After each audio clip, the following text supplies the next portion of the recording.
Hello, DR. Hello, Austin. Hello, my other 6 people who are on the live without revealing themselves. Welcome. Welcome to my live. How are you guys doing today? DR says you're cute. Thank you, DR. Send me a pic and of yourself and to my email, and I'll see if I can return the compliment. I'm sure I can. Stupid idea. So anyway, guys, how are you doing tonight? Hopefully it's not too loud. I have all the windows open here. Today we're going to do a Q&A, okay? I was thinking, I'm like, should I give you guys a test tonight on the female gaze? I was thinking of going into some secret women's only group and giving you a pop quiz, but I kind of figured I was just in the mood to do like a Q&A. And recently I've actually been studying with a coach for the male gaze. So I feel this is kind of like part 3 of my journey to understand the full picture, as I'm really going deep into understanding the male gaze now. Something I've neglected for far too long. I mean, I've learned a lot from you guys on this channel, but now I'm going deep. So, all right, guys, how are you guys doing with your dating lives, your relationships? Have you been frozen because you can't ask a woman out, or you asked a woman out and it went horribly and you don't know what's wrong, or you got in a fight with the girl you're dating, or the girl you're dating ghosted you, or I don't know what it could be, but let me know if you guys have any questions and I will try to explain to you the reasons behind your situation at hopefully the deepest possible level, so then you guys can really have a map of how women normally work, normally think, and it can help you in the future. Okay, all right. We got our first question from Rester in Peace. Hello, Rester in Peace, and thank you for asking your question again, because it was a fantastic question on one of my previous lives. And I was just a little too exhausted at the end to answer. So let's see if I can do it now. All right, so he says, hey, Victoria, please explain the feeling of feeling like a goddess and a sex object at the same time while having sex. Well, rest in peace. I now remember why I was having a hard time answering it. It's because you're really getting at like the heart of female sexuality. Okay, so if you guys notice, like the female gaze, right? A lot of women talk about themselves as goddesses. They're like, oh, I'm radiating my goddess energy and I want to be seen as a goddess and all this. So, that's very key to the female gaze, being seen as a goddess. And to be honest, when you're having sex, you feel like a goddess. I don't really know why, but it's like you feel like this kind of like deep power emanating from your body. You feel like when your sexuality turns on, when you're really like your eroticism is like turned up, you feel like a goddess. You feel, how do I put it? It's almost like this otherworldly force is coming through your body, animating you. It's like this kind of animal grace or something like that. And you feel powerful because also the man looking at you is seeing you that way. In a way, he's seeing you like a goddess. He's being affected by your power. It's like every day you look in the mirror, right, and you have breasts and you're just like, I have breasts. I don't care. Then the guy you're with is seeing them and he's just like, and you can tell it's like really affecting him, right? So you feel powerful. You feel kind of like, I'm normal, but for some reason, I have the power to like turn this guy into a worshiper. Okay? So it's kind of like that's part of it. And I think also another part of it is that our instincts from our ancestors, like the instincts that have been programmed in us through thousands upon thousands of hundreds of thousands of years of evolution, start speaking to you, start kind of telling you how to act, what to say. It's like I was working with my male gaze coach the other day, and he was talking to me about how men really respond to like innocence in women. Okay, and I was thinking, wow, that's so fascinating because that's what I call hyperfemininity behaviors. From the female perspective, they appear hyper feminine, right? But from the male perspective, they're exactly what's going to play on him and activate his protective instincts because he sees her as innocent. Hyper feminine behaviors, talking, sweet, talking in a high voice, acting weak, acting like a little girl. These things are just instincts. We know how to make men wrap them around our finger, and no one teaches us this.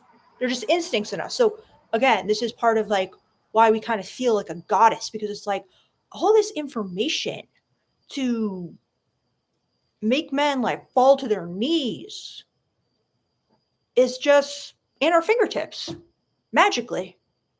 So that's the goddess part. Okay, hopefully I explained that well enough. Now the sex object part, that's the tricky part because that's another huge part of female sexuality. It's kind of like the merging of the female and the male gaze. And that's kind of what happens when a woman is like really turned on. Okay. So it's like the more turned on she is, the more her mind almost like switches to the male gaze, wanting to be a sex object, wanting to be submissive, wanting to be dominated. Okay.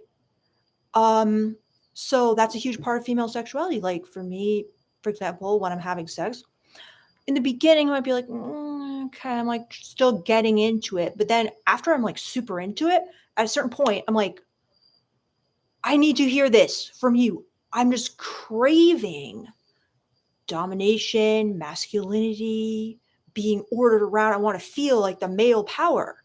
So it kind of, that's the sex object part. It kind of clicks in where you're just like, I really want to feel his power. I really want him to go full on man, full on masculine, and make me feel like a sex object. It's almost like suddenly you get in the mood to admire masculinity.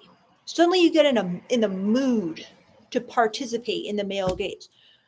So that happens. It's almost like you're going up the runway and you get to like 3/4 up the runway and it like clicks on and you're like, oh my God, suddenly I need something more intense to feel the dude you're with. Like you want to feel the full personality, his full capability for, I don't want to say as Jordan Peterson loves to say, violence, but it's like you just want to, because obviously she doesn't want to be hurt, but it's like you want to feel the guy's ability to display his masculinity. It's like in the animal kingdom, right? The women are sitting back and watching, and the two tigers, the two male tigers, the two male stallions, the two male rhinos, they're fighting it out, and the women are watching. They're like, that's fucking hot. He's like super strong. He's like got like really good fighting skills. So that's kind of the sex object feeling where you just want to feel it. You're like, let me see. Okay. I crave to see it. Show me that I'm with you for the right reasons. That's kind of what it feels like. So does that make sense? Rest in peace. Let me know. Um, you really got at the heart of it. And the reason why it's tricky is because it's like how does sex object and God is go together? That's what I'm saying. It's like, it's kind of like the Madonna and the whore, right? So it does, but it's like, how do they fit perfectly? Like, I'd like to understand that more, but all I can tell you is it's true and it happens every time that you're having good sex. So, yeah, great question, rest in peace. And what are your thoughts? And everyone else on the live, what are your thoughts?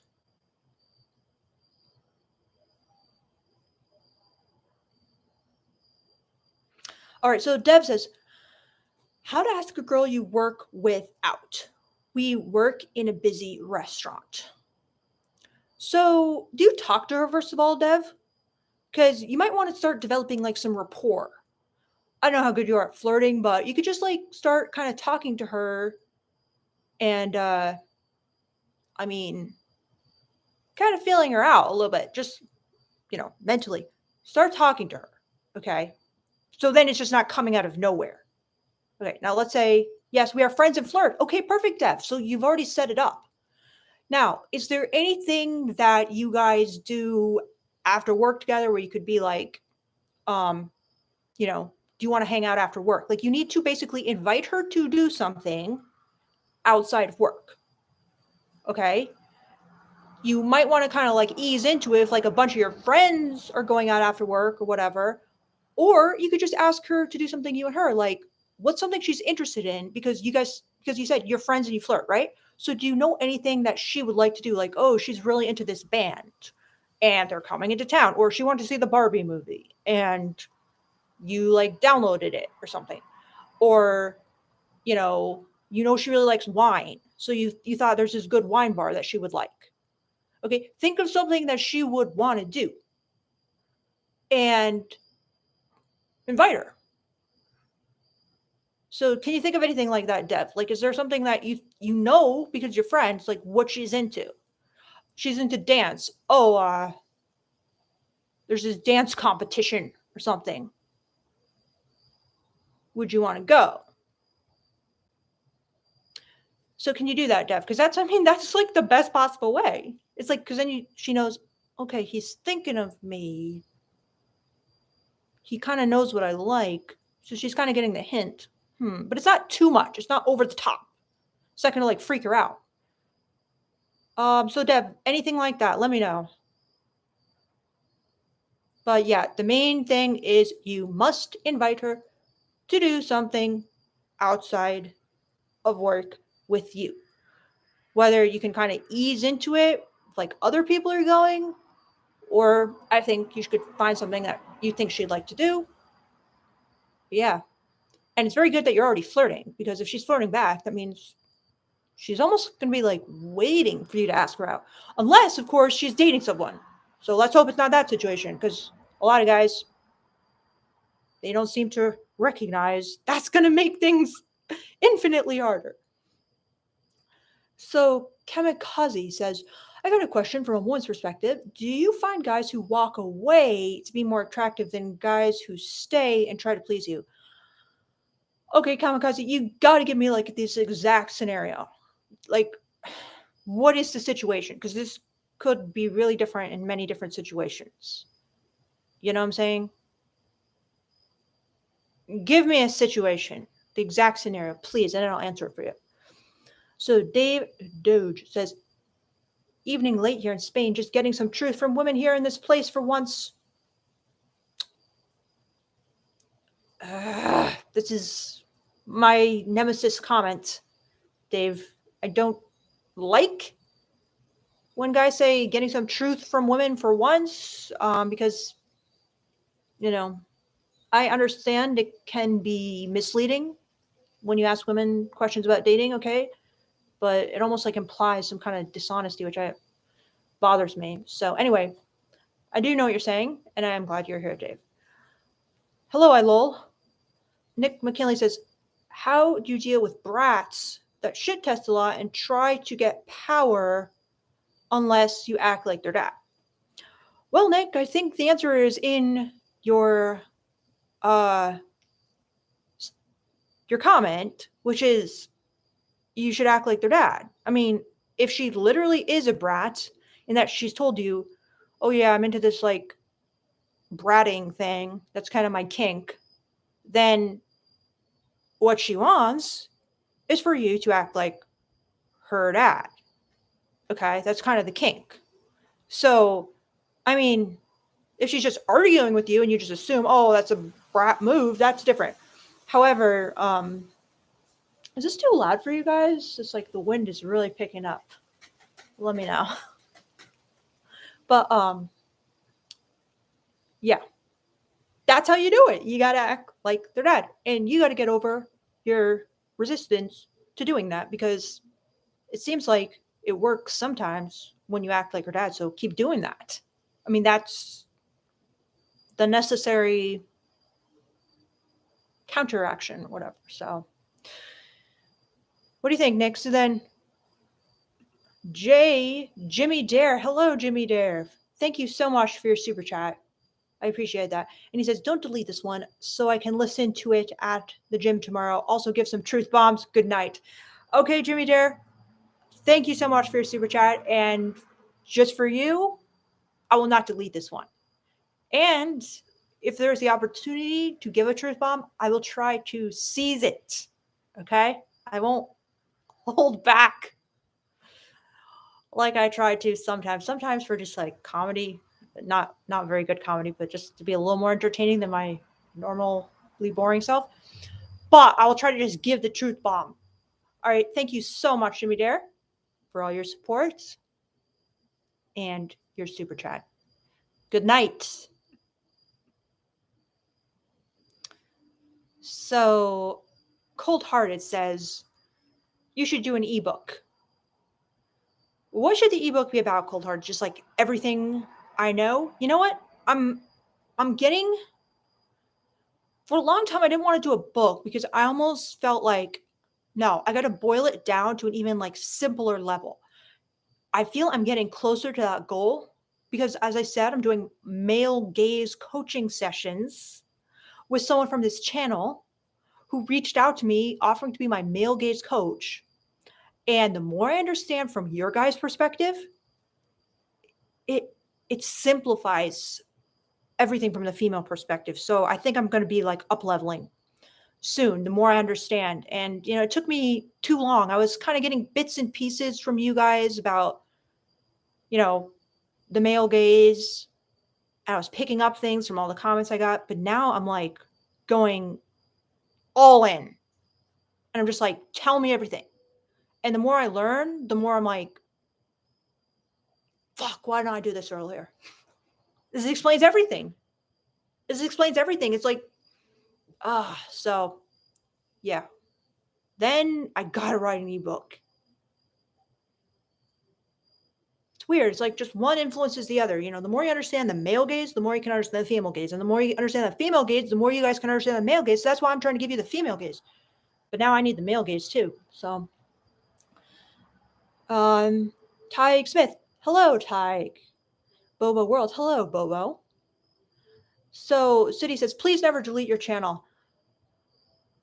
Okay. You know, sometimes I actually do want to do that, City. I actually do feel like just deleting everything. So I guess I won't for you. So William Montague says, you can ruin your work life if things go south. Don't forget that. Well, you're right. That's a good thing to remember for sure, William. Desau the Zoe says, yes, women like to see men in control and understand them at the same time. I think I agree. So Crazy says, if I really like a girl and she appears to like me back but has a boyfriend, should I try to steal her from him? Okay, this is such a like classic male gaze question. It's interesting. So my answer is it's twofold. Okay. I don't know if that's the right word, but one, yes, you should always put yourself in the running. Okay. You should always shoot your shot. You should always say, I know you're dating him, but I'm the better man. I could make you happy. Be with me. Okay? I've had guys do that to me. Like my first boyfriend, when I first got to college, I got a boyfriend. And this other guy, I was friends with him. And then I kind of understood, okay, he likes me. And then he started like stepping it up and he started basically telling me, date me. And I'm like, no, I'm dating this other guy. We're in a relationship. And he was like, I don't fucking care. Like, you should date me. I'm the better man. And I found that very attractive. I was like, damn, this guy's got a lot of nerve. I like that. It's kind of like a demonstration of masculinity, okay? It was impressive because he was so confident. He was so like I'm not afraid to step up and put myself in the ring. Do you know what I mean? So it was good. However, a lot of guys they're fixated on girls who have boyfriends. I don't know why. I mean, you should be not just stuck on one girl. You should be trying to like work on your skills and date multiple girls. And so I feel like a lot of guys almost use it as an excuse, like as why they're not kind of like putting themselves out there and getting rejected. It's like, oh well, I'm stuck on this one girl who has a boyfriend. I don't know, like you should shoot your shot, but at the same time, you should make sure that it's not an excuse to keep yourself from getting rejected, to stop yourself from working on your skills and trying to be with other women. So that's my answer to you, Crazy. Try it, shoot your shot, but please don't get hung up on this girl for a long time. If she's like, no, I have a boyfriend.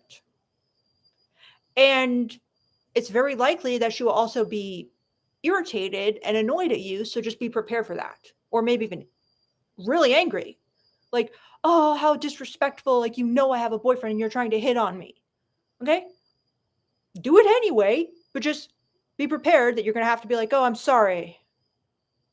You know, I'd just be kicking myself if I didn't try. Okay? Be prepared. And also be prepared to move on, too.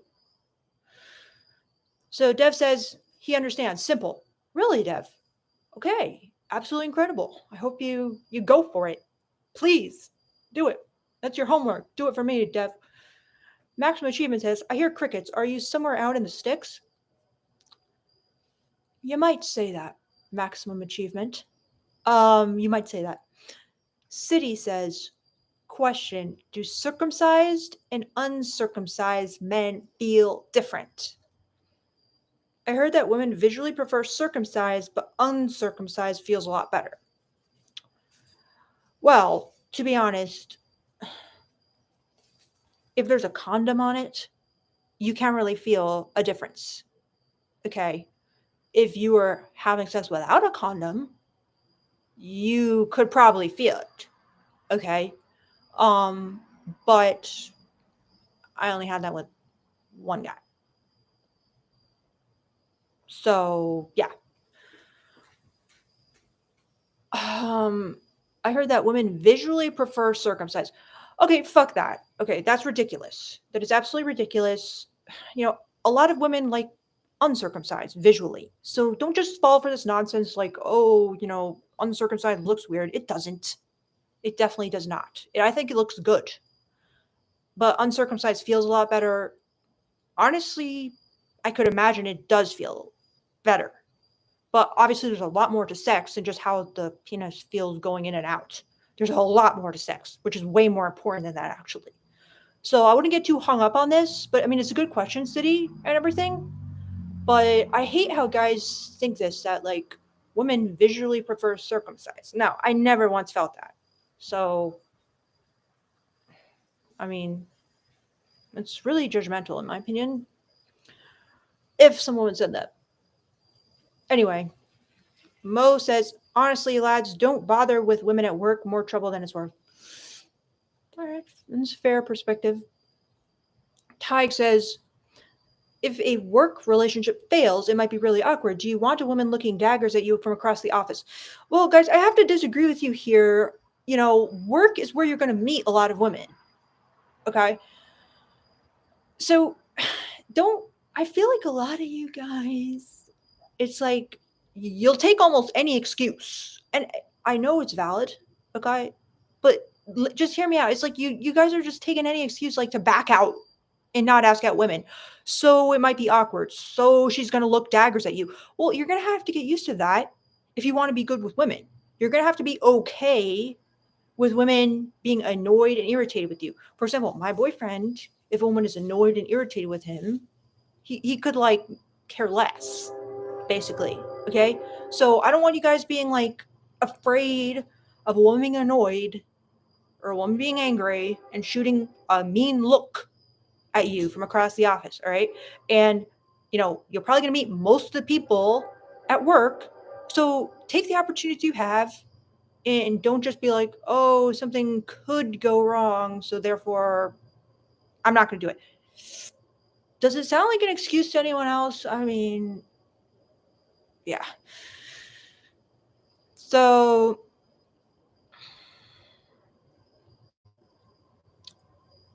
okay, wait. Cold Hearted says yes, everything. Okay, thanks, Cold Hearted. So then Dev says, don't you dare delete this channel. It will be pure gold for generations to come. Oh, thank you, Dev. That's nice. And then Nani2 says, I remember. Oh, sorry. Nani. My bad. I keep going back to 2. I remember asking a girl's number in front of her boyfriend, lol. Very good. Very good, Nani. Now, that's the kind of attitude they're secretly attracted to. Okay? It's kind of like brash, bold. I put myself in the ring, and if I have to fight another guy to get you, kind of like metaphorically speaking, well, perhaps literally, but then I will. It's kind of like like I was saying with the animal kingdom. It's kind of like a male jaguar entering another jaguar territory and making eyes at the female jaguar in his territory. Okay? It's kind of like, I'm not afraid to challenge you and see who the better man is. Now, don't get yourselves killed or anything, but hopefully you know what I'm saying. For a woman, they find it attractive. Rester in Peace says, thanks, Victoria. Please tell me if I am right. It's like men's power is physical strength and women's power is her sexuality. So when he uses her because he fell for her power, it kind of does both. Now let me read that one more time, Rester in Peace. Men's power is physical strength.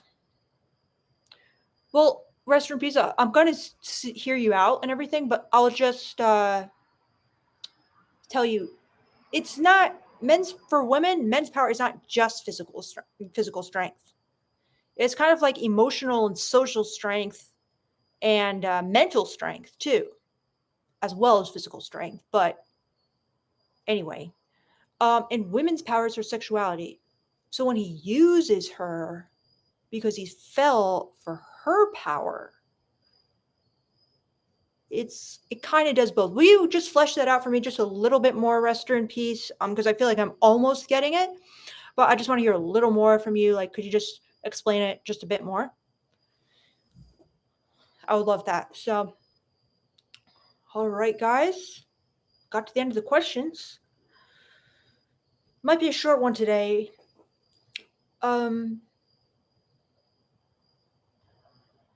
I have a question for you guys on this channel as men, okay? If you had to basically list one fantasy that drives you guys as a man, one kind of like subconscious fantasy you think is in there when it comes to relationships, when it comes to women.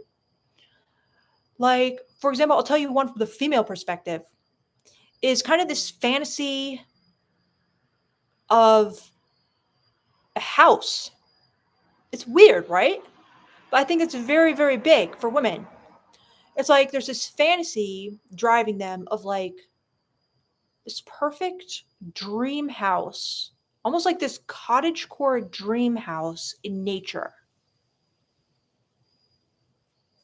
The house, it's really big. It's like a big part of what they want to get out of a relationship. It's like they want to be with the man, and then he's going to like provide them with this house. Yeah, think about it in The Notebook.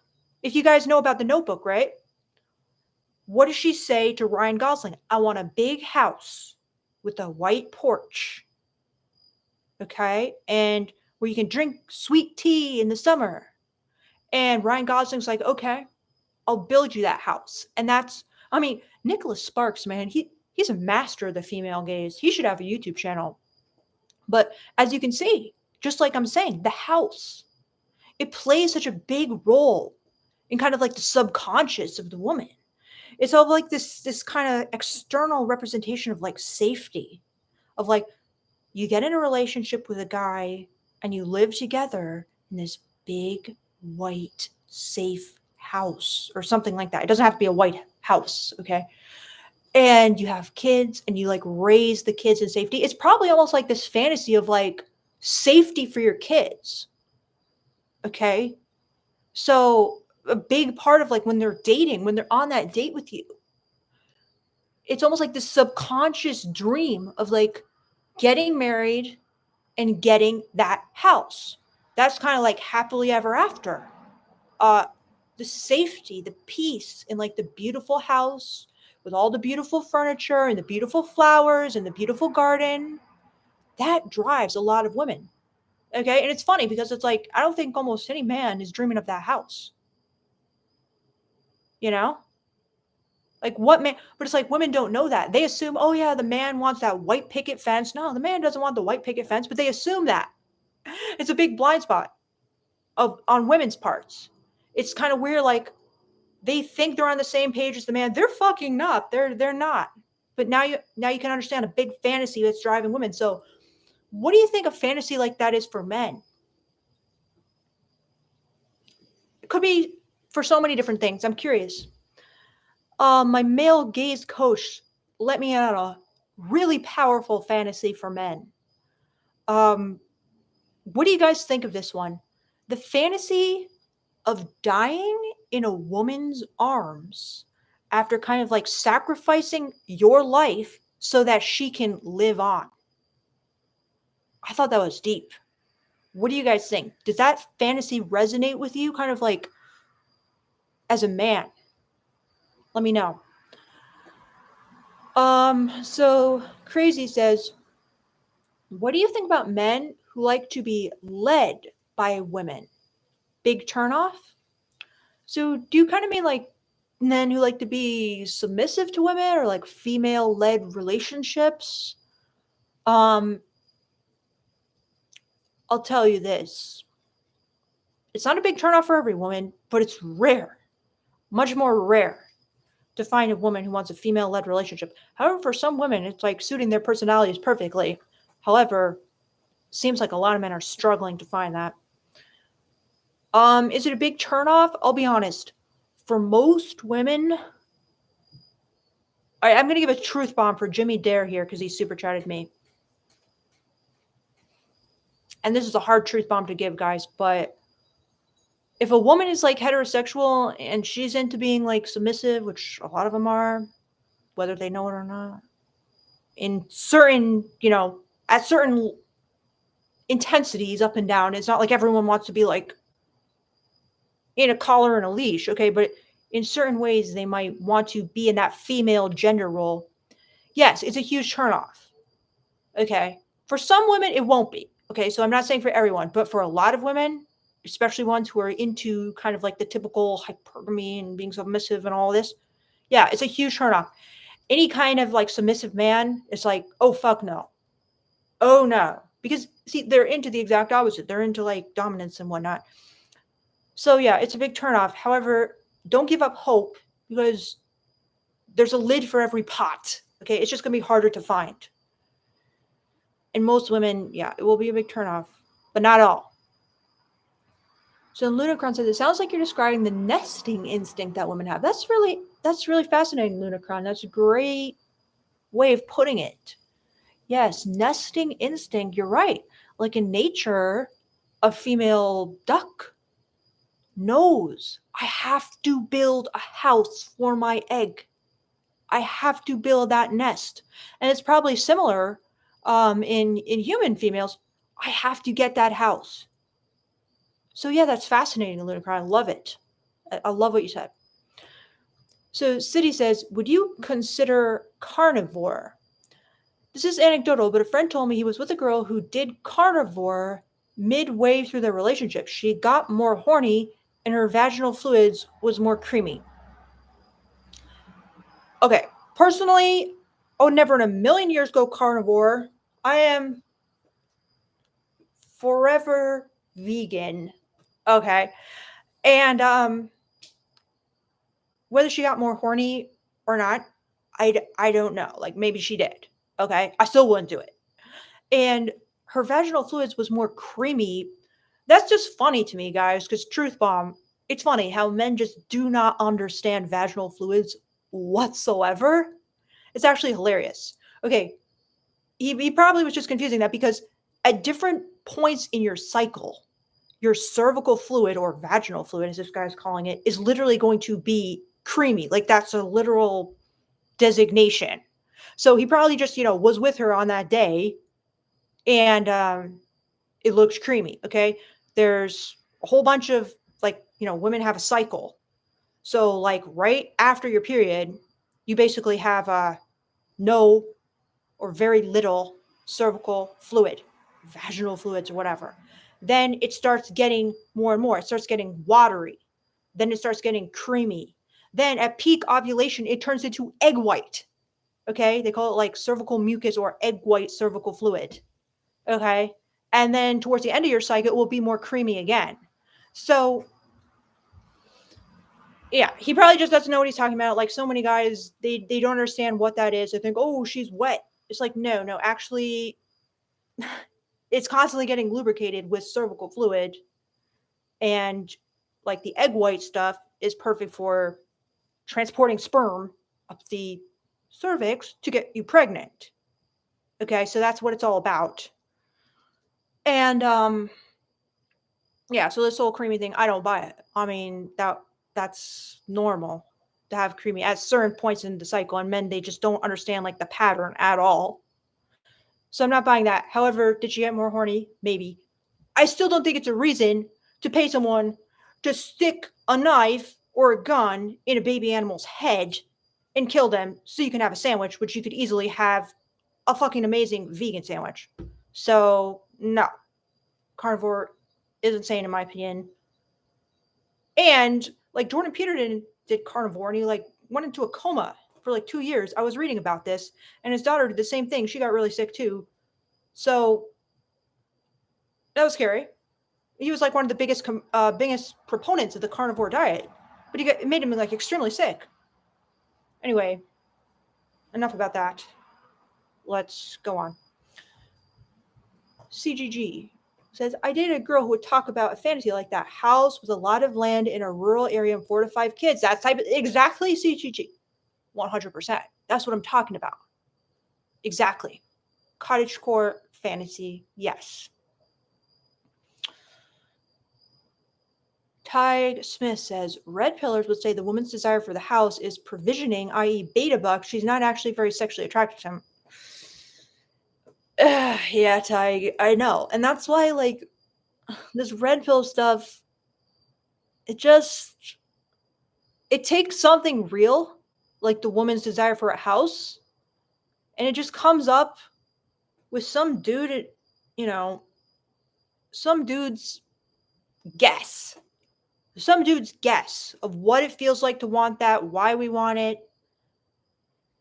I mean, that's just ridiculous. So they're saying that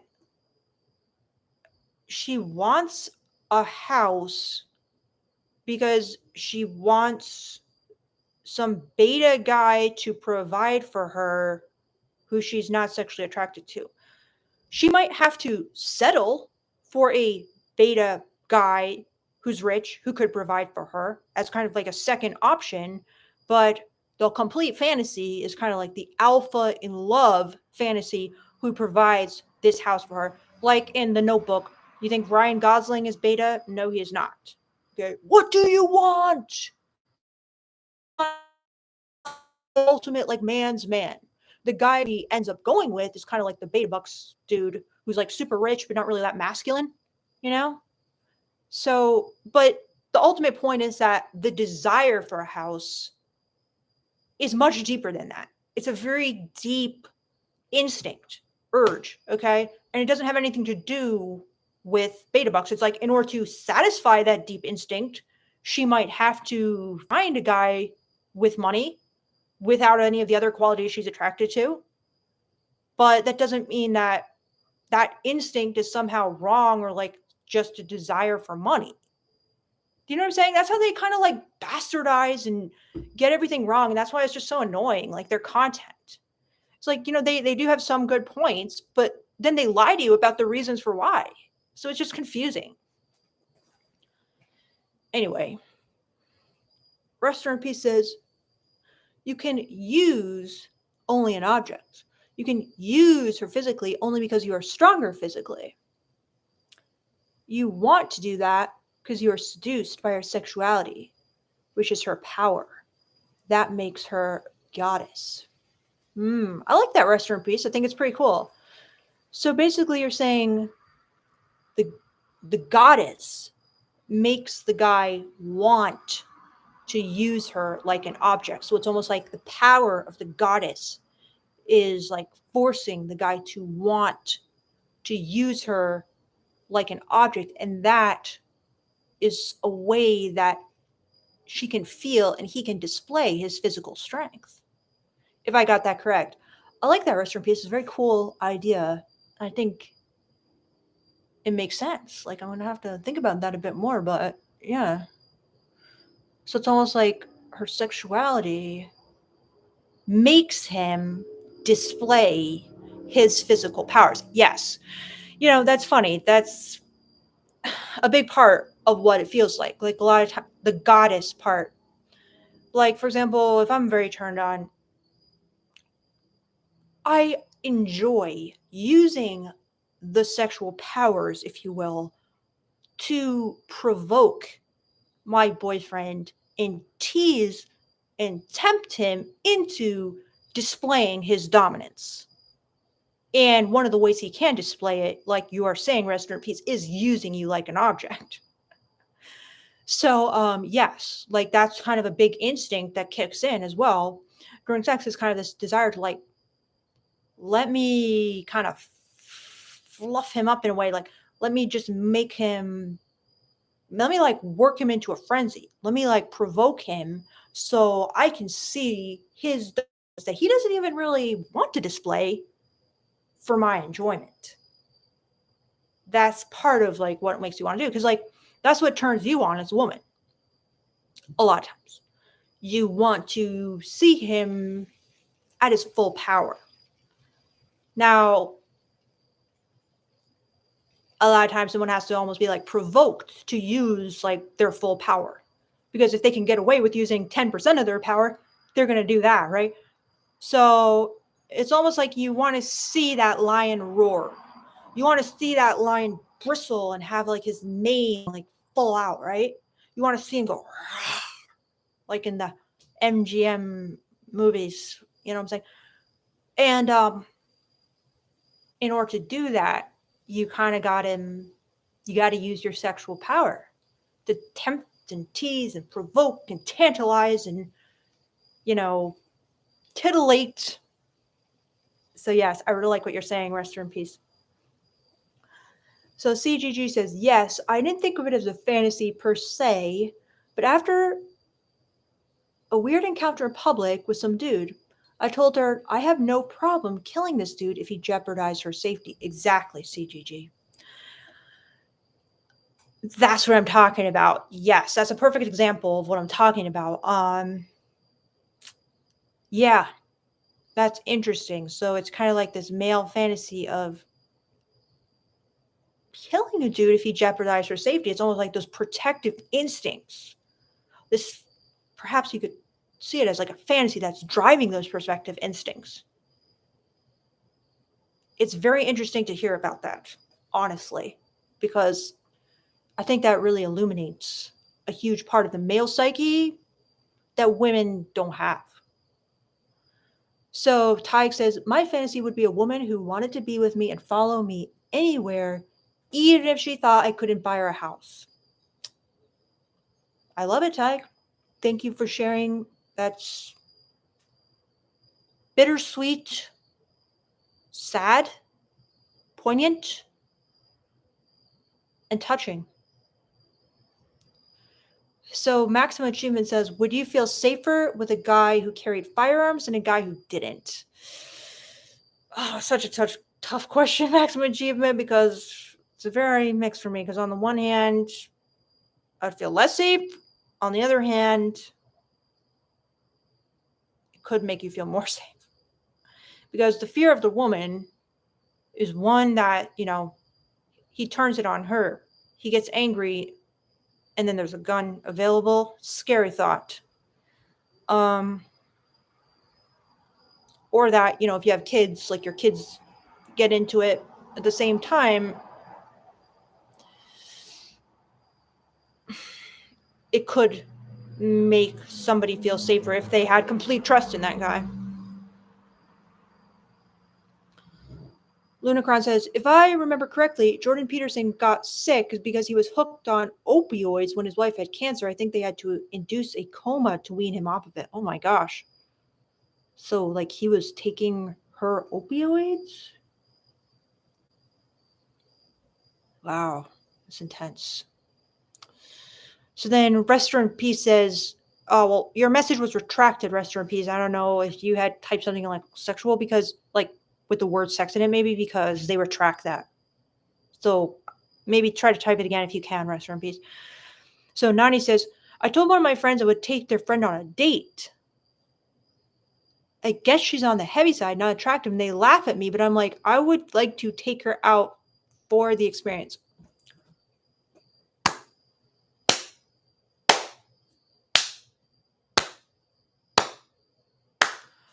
Slow clap for Nani because, guys, I just want to be real with you, okay? That's the attitude I want you guys all to have. And Nani, there's only one thing I'd correct. I'm like, I would take her out for the experience. Just don't even say for the experience. To fine tune the perfect thing for the female ear, if you will. Because it's like, women find that attractive. They find it masculine. That's how my boyfriend is. And I just find it like it makes you feel safe. Okay? It makes you feel, because every single girl, whether she's a Victoria's Secret supermodel or Heaviside, feels like these beauty standards are impossible to live up to. Okay? Like, if you're thin, then you don't have boobs and you probably don't have a butt. Okay? And if you're heavy and you got the boobs, you don't have like the flat stomach. And, if you're old enough to be like confident and flirtatious, you probably don't have like the youth they crave. And like, it's just so hard to match these beauty standards. So when a guy is kind of like, you're beautiful, I see the 10. To me, you're a 10. And not even like to me. I mean, honestly, it would be best not to have that. Might be a bit of a stretch for most men, but you want to just be like, you're sexy. They fucking love it. They trust it. They appreciate it. They feel safe to have sex, to take off their clothes, to take off their bra. Because they feel like you're not going to be some super judgmental dude. So I would recommend the attitude. That's all I'm going to say. So then, Nani, thank you so much for your super chat. And he says, I guess my friend is trying to hook up my other friend with her, but he's like bashing her looks. And I was like, I will take her out. Fuck yes. Okay? Yeah. I mean, it's garbage what your friend's doing. Bashing her looks. It's like, from the male perspective, maybe you can understand if, a girl was trying to set her friend up with you, okay? And and the girl who was trying to get set up, the girl who your friend was, wait, I confused everything. But basically, imagine if your friend is trying to set you up with a girl, and then you hear through the grapevine that this girl was saying, "Oh, he's such a fucking loser. He's got no fucking money. He's such a dusty. I don't think I could get wet at all because he has no money. Yeah, okay, like maybe I'll go out with him, but he's kind of like a loser through and through. Lives with his mom. He's got no potential." Okay, and maybe you didn't have money. How would it make you feel? It's just like, and how would it make your friend who's a man feel about that girl? It's just, every single girl knows that a guy who's bashing a girl's looks is not a safe guy. Is not a guy any girl, no matter how beautiful she is and how perfectly she fits the beauty standard, wants to be with. So I love your attitude, Nani. Like, well, fuck it, I'll take her out. Just showing them you don't have to do that. You don't have to like hit them below the belt. You know what I'm saying? So I love what you said. I love your attitude. Yes, take her out. Okay? And while they're bashing everyone, waiting for their perfect 10, guess who's having sex? Guess who's getting experience? Guess who's learning the female gaze? Guess who's understanding women? Guess who's having like more and more sexual experiences? Like I already said, you, Nani. And guess who's truly becoming someone women love? Because he's able to see through the lens of the female gaze. He's a lover of women, all different kinds of women. Okay? So, fuck yes, Nani, and fuck this dude. Okay? I mean, he's probably like, who knows, but I don't like him. So, that's all I have to say. Um, yeah. So then Tig says, so buying a woman a house is not really a strategy to make her love a man. No, no, no, no. That, no. It's not going to make her love you. It's not as simple as that. But if she loves you, then you can understand her better by understanding her desire, her deep desire in a relationship for this. Paul Craner says, what value does a romantic relationship with a woman provide that can't be substituted for with technology? Oh, God, Paul. All right. Well, you guys ask me this question so much, or you used to when I actually publish videos on my channel instead of lives. And I never answer it because I almost think like, but I'll try to answer it, okay? First of all, you can have like an extremely close friendship with somebody who's kind of different from you and who can kind of like provide you with all like the skills from kind of female culture, like kind of the things, like women do with our friends, like for example being extremely like supportive, empathetic. Can that be substituted for with technology? I mean, I don't know, it seems kind of like empty. Maybe in the future I'll be like eating my words like, oh no, my best friend is a AI or whatever. But yeah, I mean, like a deep, intimate, meaningful friendship like that is, in my opinion, one of the most important and valuable things in life. Like your close relationships, it doesn't get more meaningful than that. And then second of all, you can have like an extremely intense and kind of erotic sexual relationship with a woman. You cannot get that with an AI. I mean, maybe you guys can like talk about your fantasies, but how good is that really going to be? And I doubt it's that good yet. Like someone who really understands you as a person, like only a human being at this point can, you know, who understands like your triggers, your kinks, your desires, your values, and if it's a good romantic relationship, will give that to you. I mean, another thing it provides is free sex. Another thing it provides is kind of like, I mean, this isn't every woman, but a lot of women are kind of into the aesthetics in life, kind of like a beautiful living space. You know, they're probably into their house. A lot of them are. Um, but those are the main things, like that deep friendship, the deep sexual connection. Some romantic relationships provide other things as well. Like a lot of women really support their husband's, career. Like for example, my mom, I mean, she does like everything for my dad. Literally everything. So she's like, I mean, he would have to hire like 50 people to replace her. Um, but I guess at least in my romantic relationships, that's kind of what I feel I provide. Um, yeah. And can that be substituted with technology? How can you like you're gonna get some like sex doll with who's actually just a robot speaking to you? I don't think it's the same. What about you, Paul? What about you guys? I mean, if you think that's good enough, like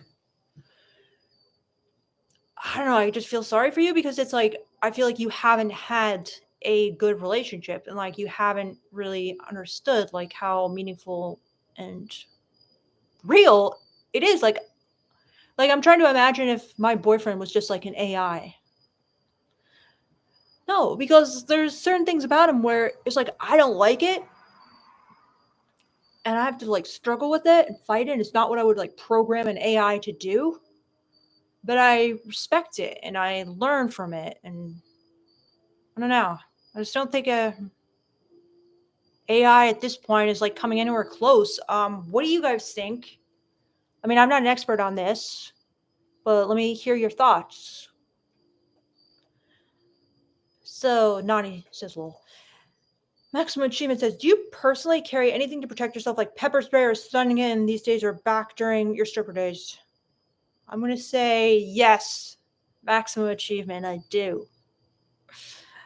You don't even want to know what it is. So, Paul, what about you, Maximum Achievement? Paul Kramer says, have you heard of the tactical whip? I saw that on TikTok. I thought it was pretty fascinating. It's insane. Paul Kramer says, a carnivore diet can lead to ketoacidosis. Interesting, Paul. Are you for or against the carnivore diet? Lunacron says, about Peterson, I don't know. I don't think it was hers. I think he was taking them as an antidepressant and he just got addicted.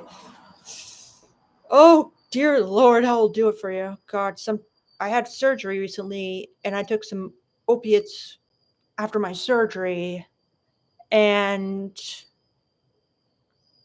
let's just say I was scared of getting addicted because they were so good and I loved them so much and they were really powerful. So I had to be careful. Castle Soul says, still working my capability to take a girl out, lol, but yes, I want to do it with anyone, don't matter who they are. Also trying to find someone I want to do it with, someone I enjoy talking with.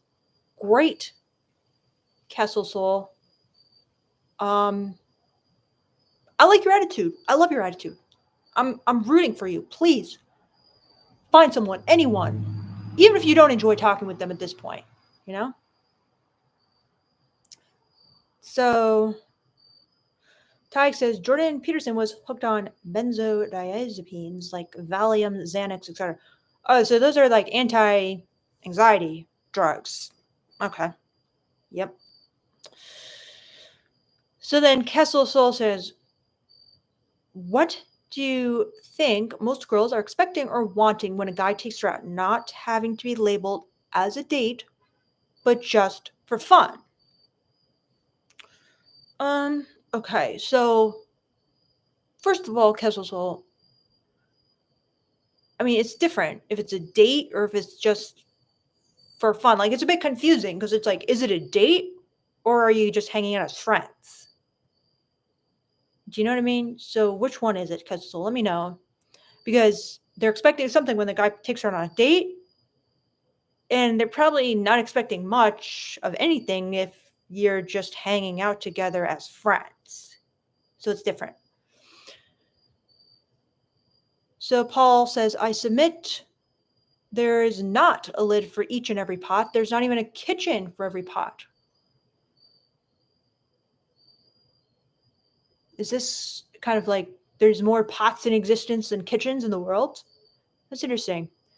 Are you trying to make that mean something about dating? Let me know. Because I agree. Probably, literally speaking, there's more pots in the world than kitchens. And maybe they don't manufacture lids for every pot. Yep. Okay. Rester in Peace says, my ex used to like stripping with music for me before sex at times. She told me it's something she only wants to do for me and wants nobody else to watch her, which I like. But what was she feeling? Another fucking great question, Rester in Peace. So, okay, she likes stripping for you. She told me it's something she only wants to do for me. Yeah. Okay.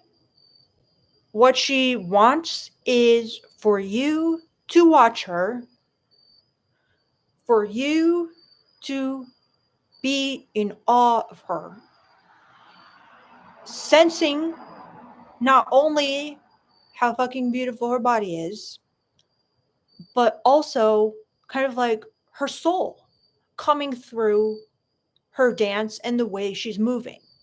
Okay? So she wants to do it for you because she wants to see the effect it has on you. She wants to see how she is affecting you, how she is impacting you, how you are taking her in, how you are in awe of her, how you just want her so bad, how you can't resist her because she's tempting you, she's teasing you. And the more she shows, the more you're just like, I need you. I want you. Like the passion for her. Like she wants to see it. So that's what she's feeling. And also, as a woman, you feel powerful. You feel like that goddess inside of you. They call it in pole dancing your erotic creature, your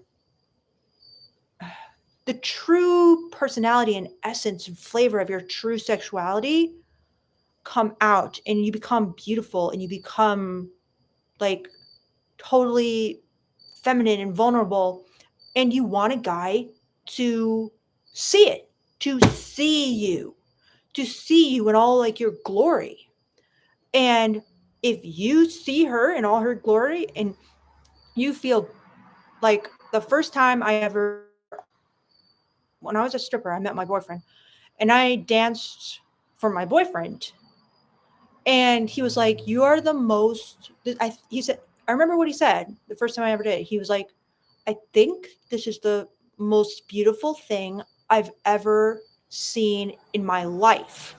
Something like that. I think this is the most beautiful like thing, beautiful woman, or it was something like this is the most beautiful thing I've ever seen in my life. And he was like really touched, like wow, okay. And then for me, it just felt so good because I'm like, yes. And that's part of the female gaze too. It's kind of like bewitching the guy. The last line of Pride and Prejudice, which is every woman's like favorite romantic comedy. You have bewitched me, body and soul. Body and soul. Her body and her soul. That's the female gaze for you. Okay? So that's what she was feeling. That's how she wants you to feel. You know, she doesn't want you to sit there like they teach you in polarity classes like a rock. I am holding space. I am taking in her beauty. No, she wants you to be affected. Like, I can't, I'm trying so hard to keep my hands off you, but it's so hard. Well, I'll do it for you. Okay. And then that turns her on because she's like, my boyfriend has passion for me. He sees how beautiful I am. He sees my uniqueness. He sees I'm special. He sees my vulnerable like sexuality and he wants me so bad. And I'm giving it to him as a gift. It's almost like a submissive thing for her. It's like, and he's worth it, so he gets it. It's like a submissive thing in her mind. So, not everyone, like most men will never see this. Most men will never ever get to see me like this raw, but you do because I love you and I want to give it to you. That's kind of what she's thinking and feeling. It's very powerful. And that's a really good way for her to get turned on. Because what turns a woman on a lot of times is seeing your passion, lust, and desire for who she is.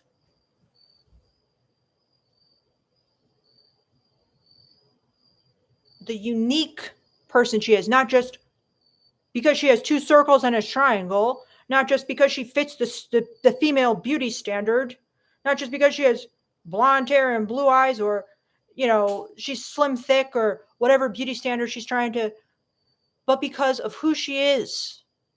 Like, there's a million women in the world and you're drawn to her essence. If a million women were dancing in a strip club, you would make a beeline for the stage she's at because something about the way she moves, the way she looks, and the way you make her feel is drawing you to her. That's the female gaze for you guys. I can't even tell you how true that is. So let me know what you think, rest in peace. Does that make sense to you? So Castle Soul says, Nani is king. You dropped this, sir. Very good. Crossroads and Cats. Just pretend you want to buy a big house. It won't work, Crossroads and Cats, so I wouldn't do it.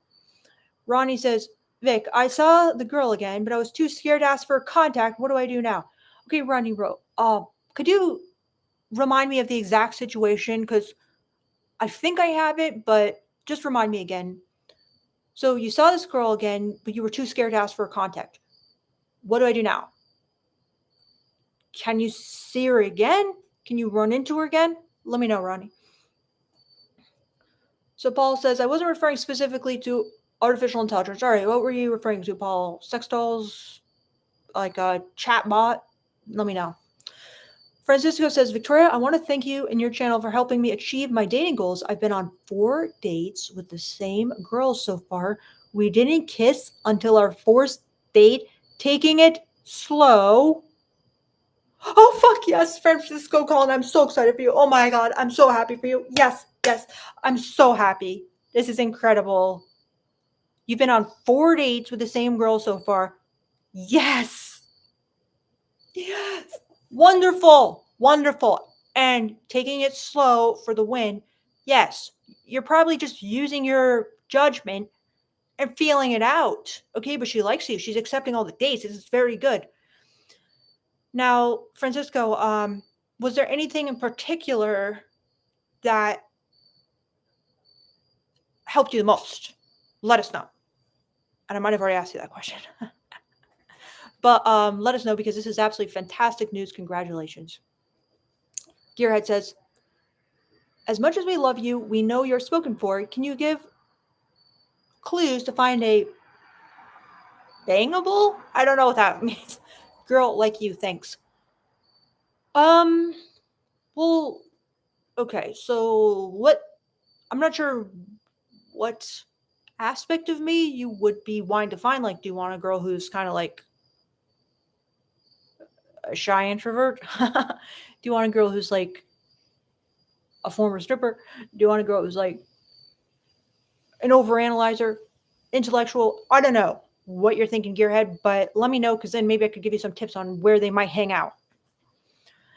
Tyke Smith says, even if ChatGPT got good at dirty talk, the fact that I knew I was chatting to a computer would take the magic right out of it for me.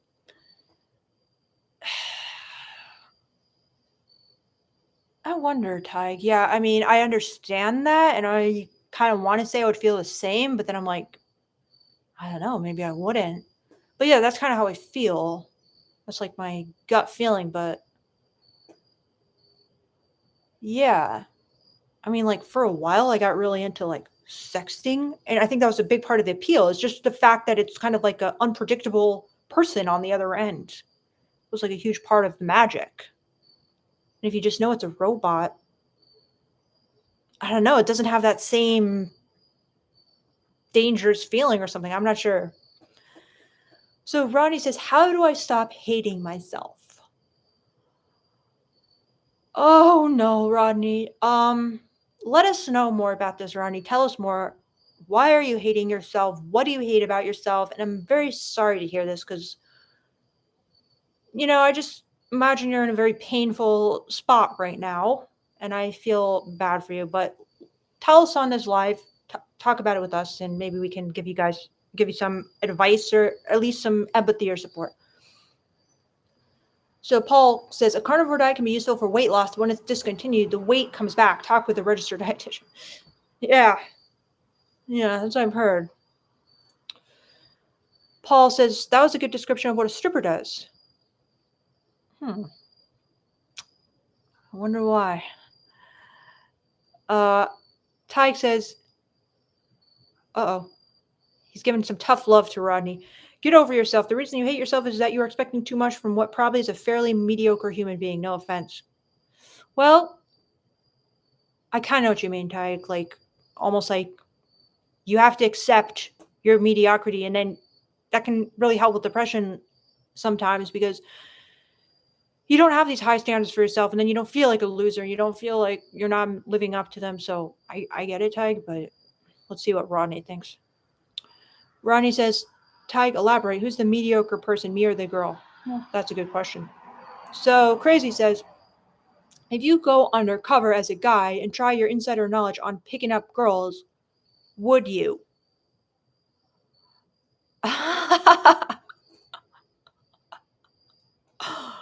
Probably I would, Crazy. The only problem is I feel I'm very straight. So, but if I was like a little more bi, I definitely would. So, I love that idea. I kind of have done it a little bit, like answering on online dating, uh, like as a guy for my guy friends. But in person, yeah, that'd be fucking amazing YouTube video, wouldn't it? That would be like the ultimate. I would love that. So Tag says, if Rodney, if you hate yourself, you are probably the mediocre person. Self hate is often due to having unreasonable expectations of yourself. You know what, Ty? I mean, I agree, but sometimes I still have like a lot of self-hating thoughts. Like sometimes I'll just find myself. Do you guys ever do this? Sometimes I feel really crazy when I'm doing this. So I'll just be like, I'm so stupid. Oh my God, I'm so stupid. Like I'll just say that to myself, you know? And it's like, I do feel I'm pretty, I feel I've accepted myself as like mediocre, but sometimes still I can get into a very like self-hating place.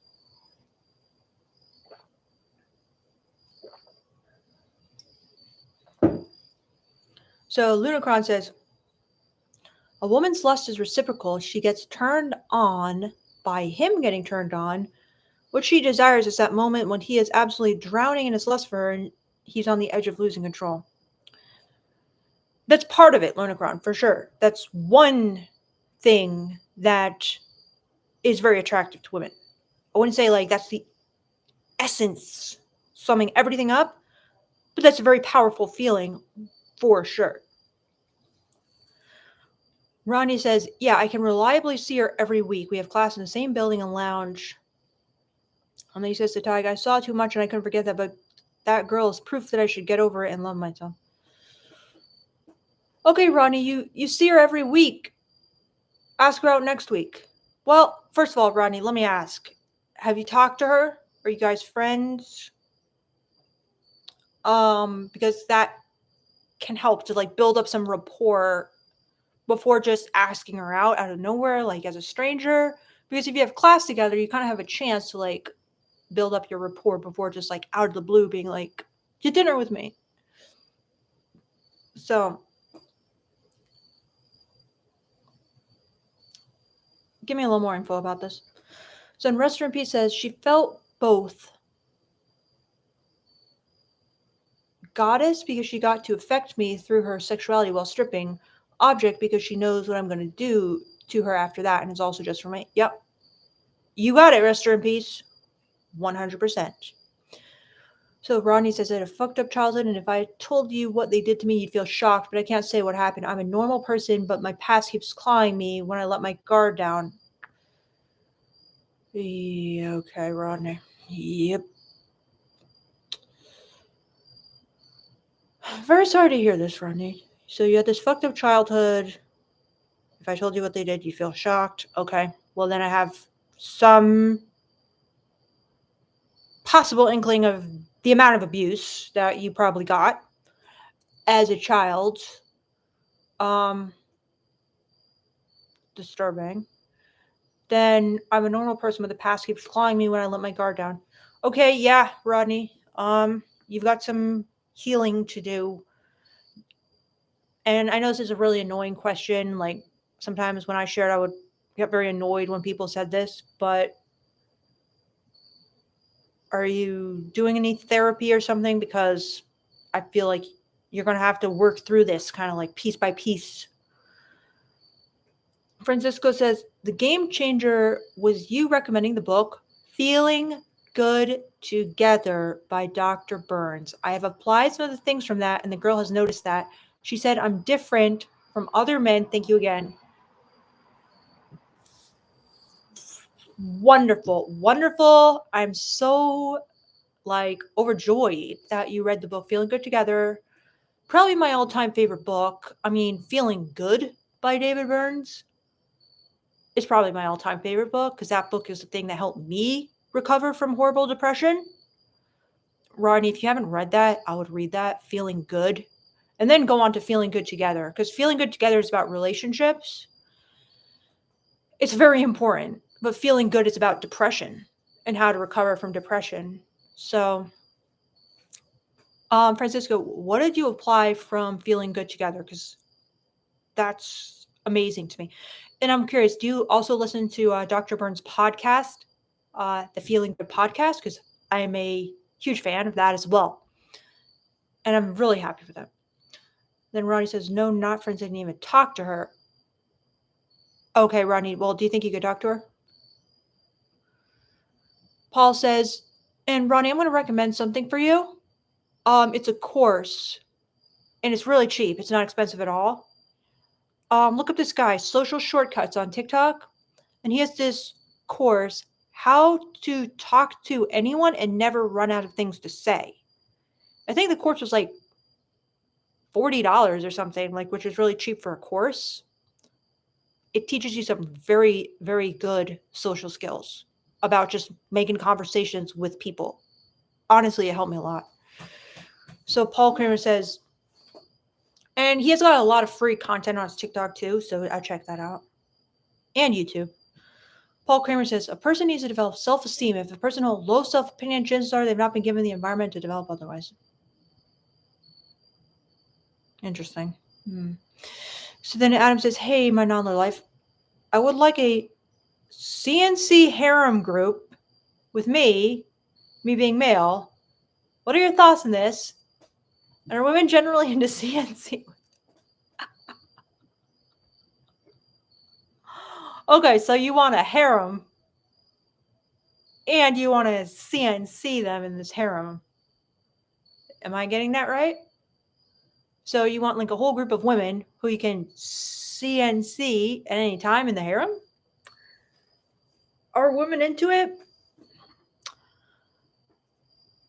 I don't know how much they're going to be into this whole harem thing. I'm not saying they never have that kind of fantasy like this, but I mean, that's asking a lot. You're basically asking for like polygamy, and you got like free use of them. Classic. Let me know if I got it right. Oh, fuck. This is crazy, Adam. I mean, Adam, what do you think? Oh, no, they are having freeze of you.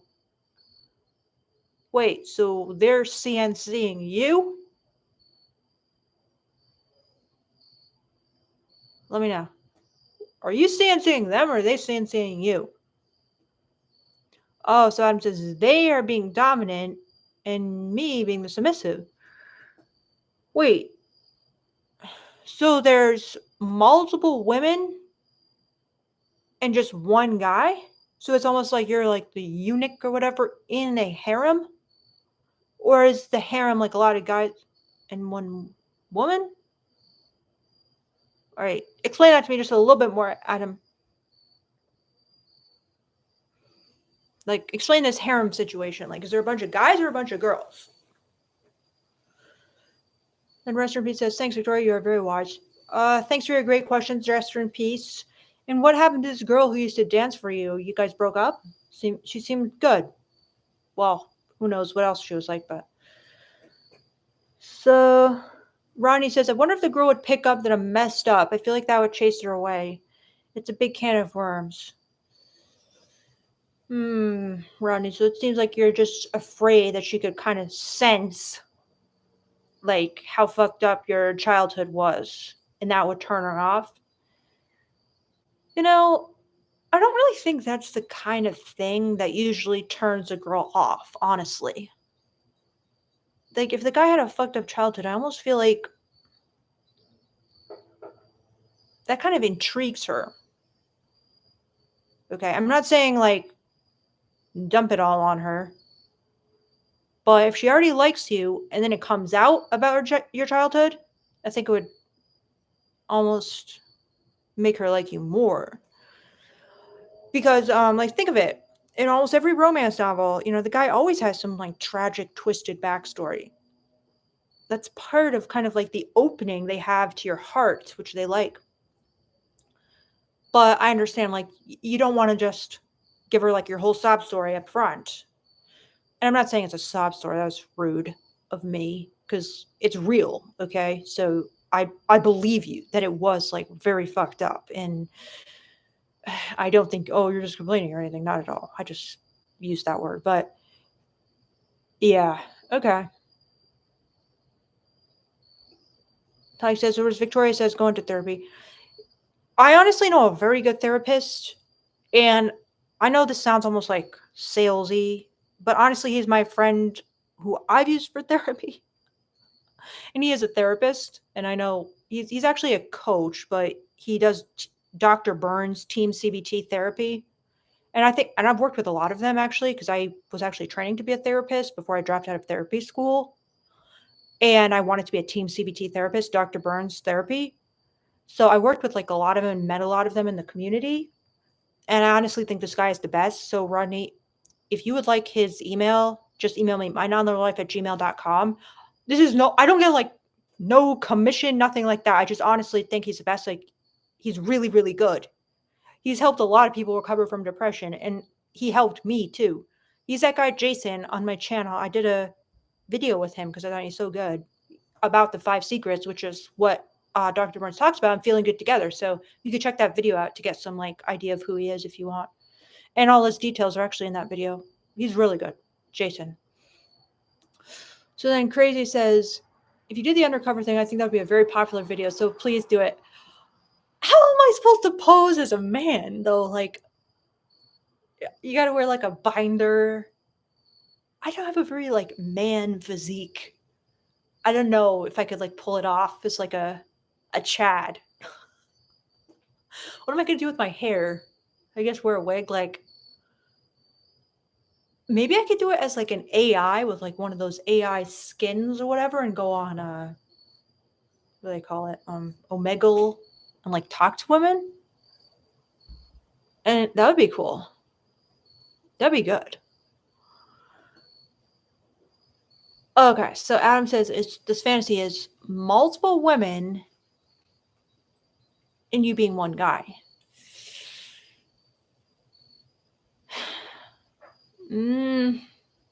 I get why it's attractive, Adam, but I think this is going to be a hard fantasy for a lot of women because, first of all, a lot of women don't like this whole like multiple women scenario. Like, I know for me, if my boyfriend even like mentions another woman in the bedroom, I'm like, shut up. Like, I don't want to hear about any other women. And you'll notice that like in a lot of romance novels, it's like the mom is always like dead, and she's always like, it's kind of like it's like a one woman show. They want to be the center of attention. So this whole idea of like a multi woman group, and they only have one guy to share among all of them, that's going to be rough to get. And then them dominating you and seeing you, that's an intense fantasy to get from a woman, like have a woman be into it.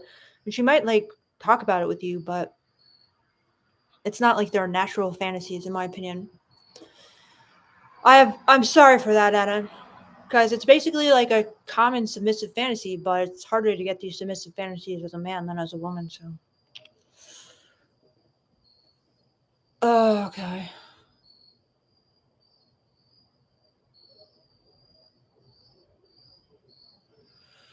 So Paul says, I'm a father to three strong, beautiful, confident daughters. I made sure to never do anything to diminish their self-esteem.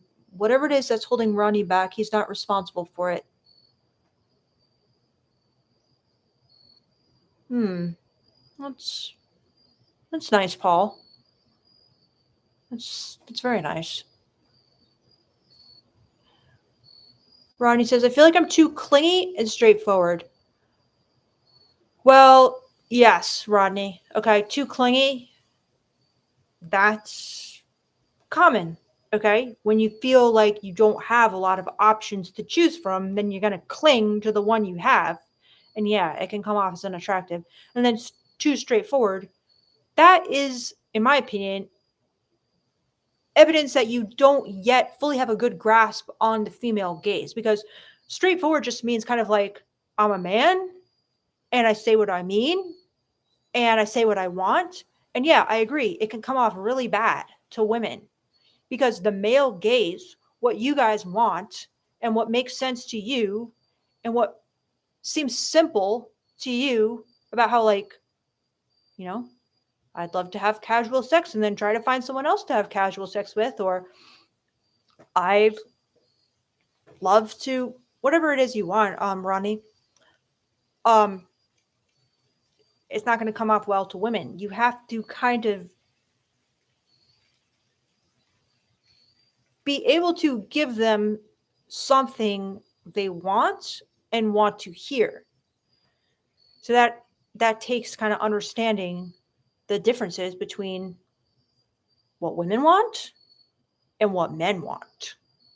So yeah, until you learn that, all men pretty much make this mistake of just being too straightforward because they assume, what's wrong with being straightforward? There's no problem, right? Well, there is. So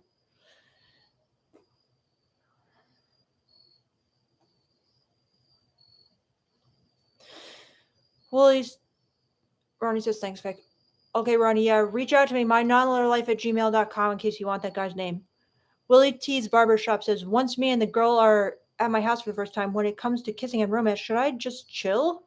Or should I let her make the first move? Okay, Willie T's Barbershop, I'm really excited that I can truth bomb you here and I can catch you before you make an absolutely horrible mistake. You're on the verge of making like the ultimate error. Should I just chill? Fuck no, you should not just chill. 100% in every possible universe, you should never just chill. And should I let her make the first move? No. No, Willie T. Absolutely not. You should make the first move. Okay. The girl's at your house for the first time. You're sitting on some couches, maybe like a couch and a chair, and talking. Be like, yo, I want to show you something on my phone. Okay. And use that as an excuse to sit next to her on the couch. Okay. And get close to her. Then be like, sitting that close, be like, do you want to watch a movie? Or, oh, I want to show you something in my bedroom. Remember that thing I mentioned? Okay, you're giving her a path to accept the next level of sexuality, basically. Okay, unless you give her, it's like in ballroom dancing, okay, when the guy leads and he kind of like steps aside and makes way for the woman to follow. You giving her this kind of like plausible deniability, like, oh no, I was just looking at his phone with him. Oh no, I'm just going into the bedroom because I wanted to see like the poster he was talking about. Oh, he said he's going to play guitar for me and I'm just sitting on the bed listening. That gives her a way of not looking like a deranged slut, which is what women are scared of. They're scared that if they are sexually aggressive, if they are sexually forward, the men will not see them as feminine, will not see them as innocent, will not see them as naive, will see them as kind of like dominant, masculine, and lose attraction to them. So you want to give her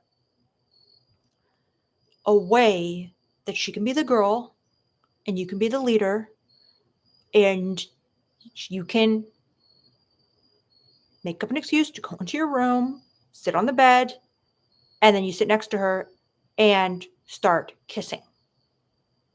And from there, things will progress as far as she wants them to progress.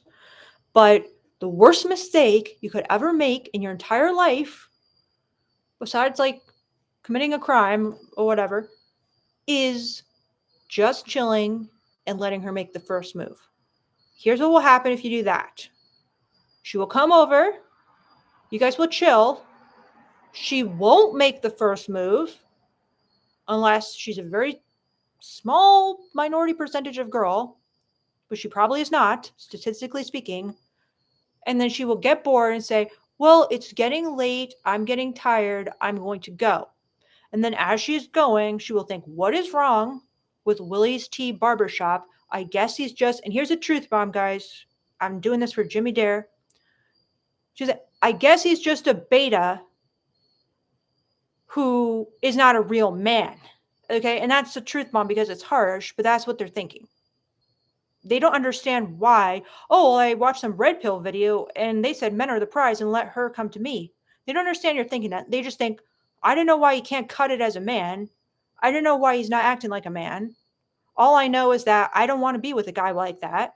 And if you can't fucking make a move and do that basic, principle of masculinity or whatever, then I can't be with him. So it would be the worst mistake of your life. And trust me, it's happened to a lot of guys, good guys who just didn't know what to do, cool guys who she was interested in, but did not know that they have to make the first move. And then they're just kind of sitting there wondering, oh, what happened? I don't know. I don't get it. I just explained to you what happened. So take it or leave it.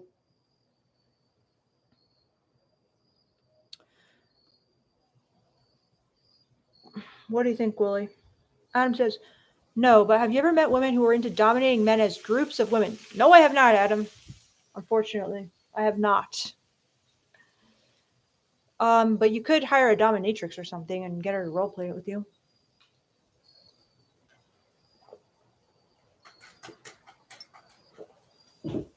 Hello, Gus Gus. He said, I really like the volume level. It's like, oh, really? That's great because I'm not using a microphone. Uh-oh. Crazy says, yeah, maybe you could do the boob strap down thing and give yourself some beard after shadow.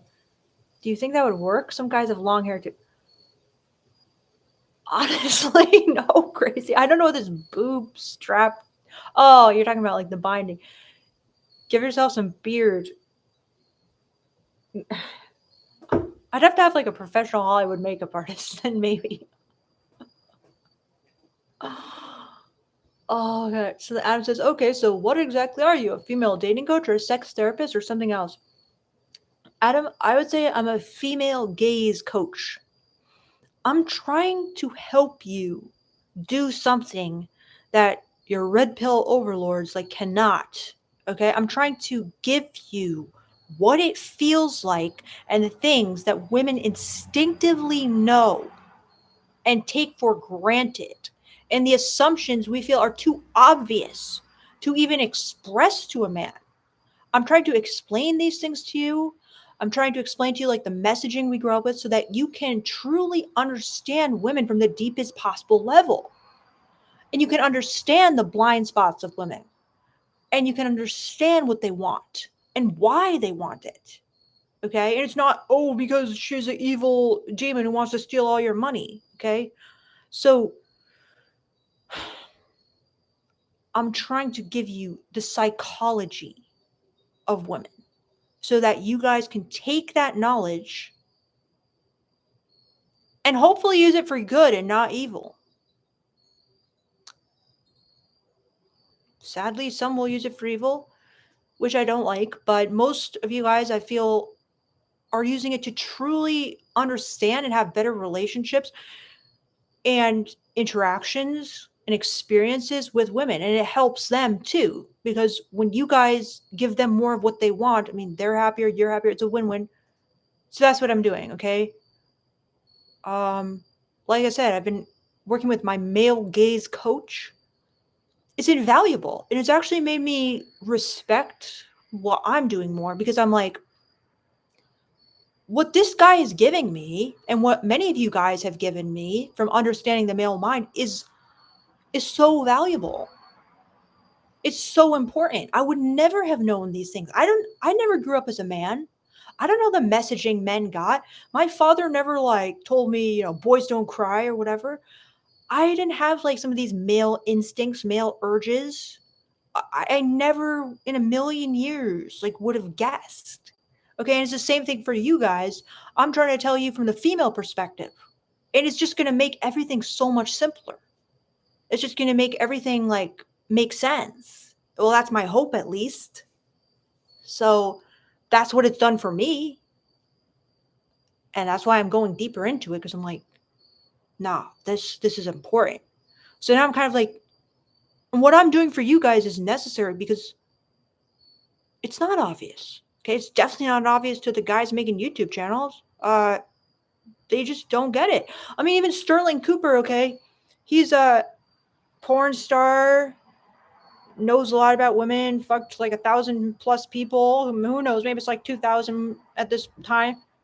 He still didn't have like really the faintest, the foggiest, as they say, about like what women are feeling, why they want to be dominated.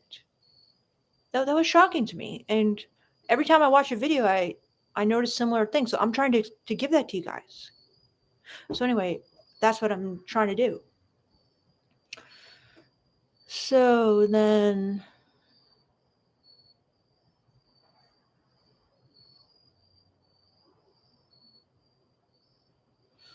Nani says, I'm going to approach 15 girls this weekend. Wow.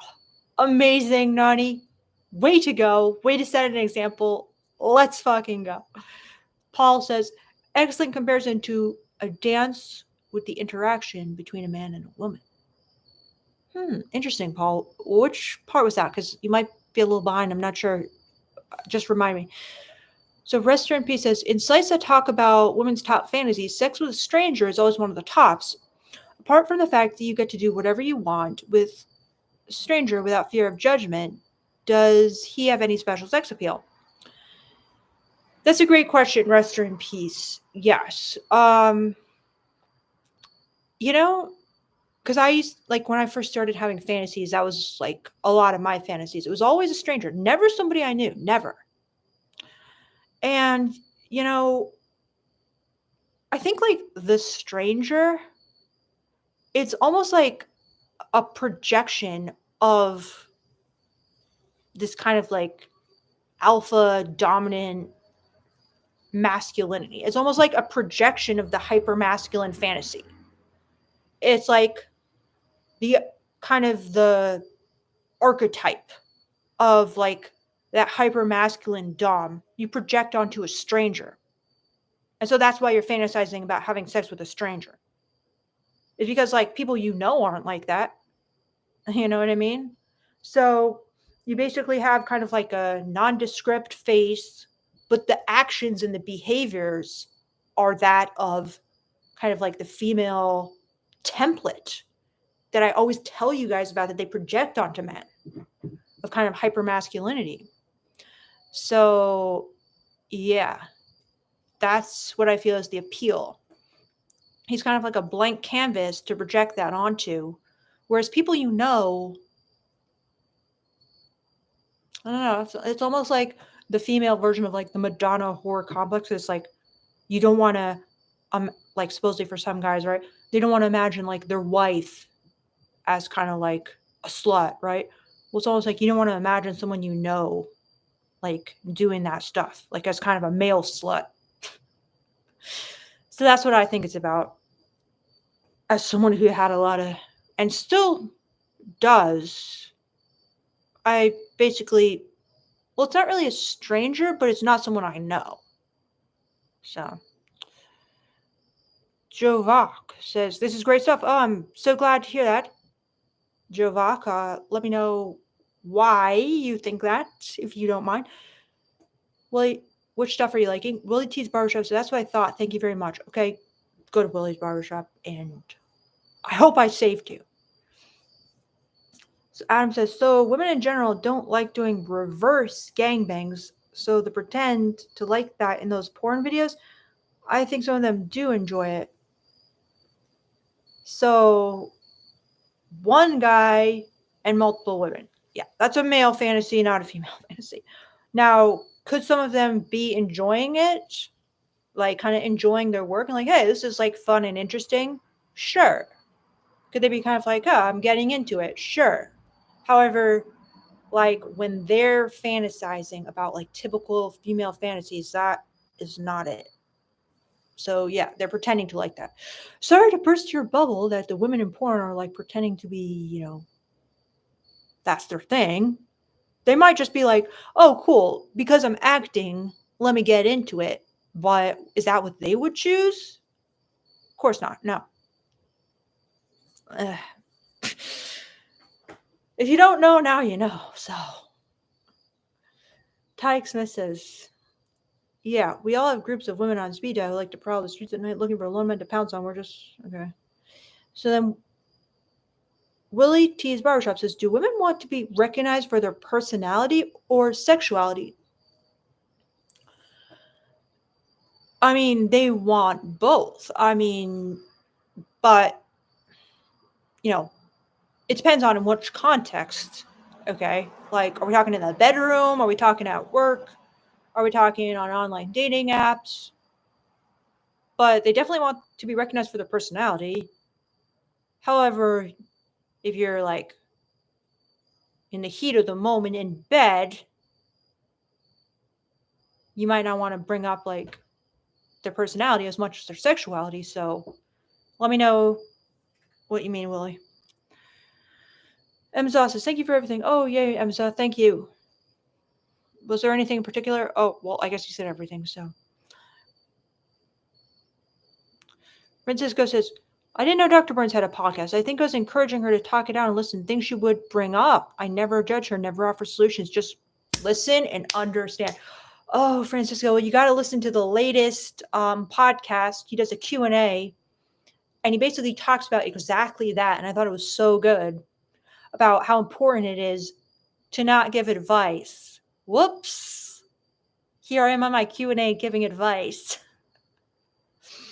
But yeah, when someone's wonderful, Francisco. So good. So many people will never in a million years do what you're doing. So yeah, he has a podcast and it's so good. Check it out because you can hear him, who's like the master of the 5 secrets, demonstrating all the time. And it's really good. Dave says, you high and dry is getting tiresome and two-dimensional. Most of these MG2OW men on YouTube are divorced and bitter. Yeah. So Francisco says, also being mysterious all this time, bringing things from the past in small details, little by little, but seldomly, and being comfortable with silence is a big thing. I learned this through therapy. Wonderful, Francisco. Sounds great. Tig says, women love stranger danger. I don't know about that. I would never really say that. I mean, they're deathly afraid of stranger danger. So Carlos says, "Tell me what you think about my opener. I think you're kind of cute. I need like a loud, glaring, like sound. Okay. I think you're kind of cute, so I want to meet you real quick. What's your name?" Ugh, I hate it. I hate it, but is it better than nothing? Sure. Could it work, especially if you've looks maxed? Sure. Do I hate it? With the passion, I hate it. Yeah. I think you're kind of cute. Oh, it's giving me like the heebie-jeebies. But you know, Carlos, depending on how good you look, use it. Try it out. It's better than nothing. Okay. Um, I don't like it. That doesn't mean it's not going to work, because the most important thing is that you basically stop someone and start the conversation. The opener, it's doesn't have to be perfect. Okay. I don't like it, but it's fine. So, but if you're not very good looking, it'll probably cost you more points. Chris Tequila 3 says, "What do you think of Esther Perel's book Mating in Captivity?" I actually haven't read it, Chris. I've been wanting to read it. I've heard a lot of her, like I used to listen to her podcast a little bit, and I've seen a lot of clips on her on TikTok. So I don't know. Sometimes she annoys me, but I've heard it's a good book. So what do you think of it? If you've read it, like talk to us about it. So Rester in Peace says, "Why are mysterious men attractive, Victoria?" It's a good question. Rester in Peace, I think mysterious men kind of give off, it's like they give off kind of like dangerous vibes. They give off masculine vibes in a way, because they kind of seem like, oh, I don't have time for all this chit chat and like emotional stuff, because like I got serious things on my mind. I'm a man of action. You know what I mean? That's kind of the vibe. It's like they're kind of mysterious because they've got like masculine things going on. They can't be bothered with like normal conversation. So it's kind of like a hyper masculine thing, in my opinion. However, some men can take this too far, where they're like, oh, well, perfect. I'll just sit in the corner, never talk to women, and be like really shy and awkward, and women will think I'm mysterious, and they'll love it. I'm like, it's not going to work. However, like in a romance novel, in a movie, I think that's kind of what a mysterious man gives off. Like think about Strider in Lord of the Rings in that first scene when he's got like his hood on in the tavern, right? It's like you kind of just know this is kind of like a dangerous, masculine, rough man who doesn't have the social graces of kind of like normal people, because he's so, he's like a tracker, and he's a mountain man, and like, so that's kind of the vibes it gives off, like kind of like toxic masculinity vibes in a good way. So Tig says, women like a mysterious man because he is a blank canvas upon which she can project her fantasies. Maybe. And it's not a good idea to burst her bubble too soon. Yeah, probably some truth to that. Mind Trace says, what do you think of Pearl Talks? Are you familiar with her stuff? And if so, what do you think she's right about? What do you think she is wrong about in regards to her views on modern women? So is that just Pearly things, I'm guessing? I haven't like watched any of her stuff lately. But I have seen like clips of her on TikTok, and it seems like she's just really far gone. Like literally just like I don't know if she's like paid by like fresh and fit or whatever. I don't know.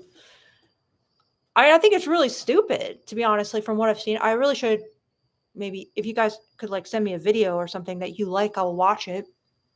But yeah, to say like what exactly she's right or wrong about, I'd have to like actually watch a video. But the stuff I've heard, I hate. I mean, it just basically seems like she's parroting all the red pill talking points without any kind of like thought. It's weird. It's honestly strange. I'm like, as a woman, you don't have any other like nothing to add to the conversation? Like it's strange. So yeah. I don't know, what do you guys think of her? Um yeah, it's interesting to me, but very strange. Kind of like humiliating. Like she just kind of like sold out to yeah. Anyway, what do you think, Montrese? And if you have a video, post it. Maybe I'll watch it. So Lunacron says, "How about this for an opening line? Sorry if I'm staring, and I don't mean to make a pass, but you must be leaving the country if you're packing that much ass." That's from Camille. It's absolutely horrible, Ludic. Hopefully, this is a joke, Lunacron. This is so fucking bad. First of all, it does not need to rhyme. Sorry if I'm staring, and I don't mean to make a pass. You must be leaving the country if you're packing that much ass. Okay, there's so many things that's bad about it. It's actually kind of funny, and that's actually a good example of like what not to do. But maybe this was just humor. So yeah, but it's almost like all the things men like want to do, but are just horrible ideas. One, apologizing for staring. That's very like beta behavior. Like, forgive me, madam, for staring at your large ass. Like that's absolutely horrible. Then, and I don't mean to make a pass. Again, apologizing for talking to a woman and asking her out, and then trying to make like this, uh, what's it called? The perfect pickup line that's like very clever, rather than just doing what the kind of cute guy, which I didn't even like what he said, but at least he was like, "Hey, I'm so and so," rather than just like the simple introducing yourself, trying to make up some crazy pickup line. And then talking about her ass, like making it sexual right off the bat, just being like, that's also terrible, in my opinion. And also, a lot of women don't even, I mean, it's different in different cultures, I know. But like, for example, white women, a lot of them don't even find like something like packing that much ass a compliment because they're kind of like told that they need to be thin and that having like too big of a butt is bad. I mean, obviously things have shifted a little, but it's not really a compliment or not what all women are going to be flattered by. Okay. I know it's different for like, it's more of a compliment in like different cultures or whatever. So John says, "Hey, I took a girl to the theaters and she used we for next plans. Does that mean I got her in the bag? What should I do if I take her out again? Is that technically a date?" Okay, John. I took out after work, or am I emotionally too invested? Yes, John, you are. This is bad. First of all, got her in the bag. No, you don't. You went on one date, but she probably enjoyed it. She's like, oh, next time we should do this. But you still need to plan that next date. So, what should you do for the next date? Well, did she mention anything on the date that you would think that she would like? Like, oh, I heard you mention that you really like the outdoors. Would you want to go on a hike or would you want to go canoeing? Or, oh, I heard that you mentioned you liked wine. Would you want to go to this wine bar I heard of? I think you'd really like it. And you have to make the plans like 7 p.m. next Friday. Like, does that work? Um, so yeah, you do not have it in the bag. You are emotionally too invested. Just because she says we does not mean you got her in the bag. And she is not planning to take you out on a date. She is still wanting you to plan the next date. So hopefully that answers it, John. Chris says, I think it's a must read. The core message is about growing in erotic intelligence and maintaining eroticism in a relationship. Yeah, like I've heard her talk about that a lot, Chris. Like, basically women lose interest faster than men in a marriage because it just gets stale because they don't feel like, you know, that they just feels too safe. And yeah, it seems really interesting.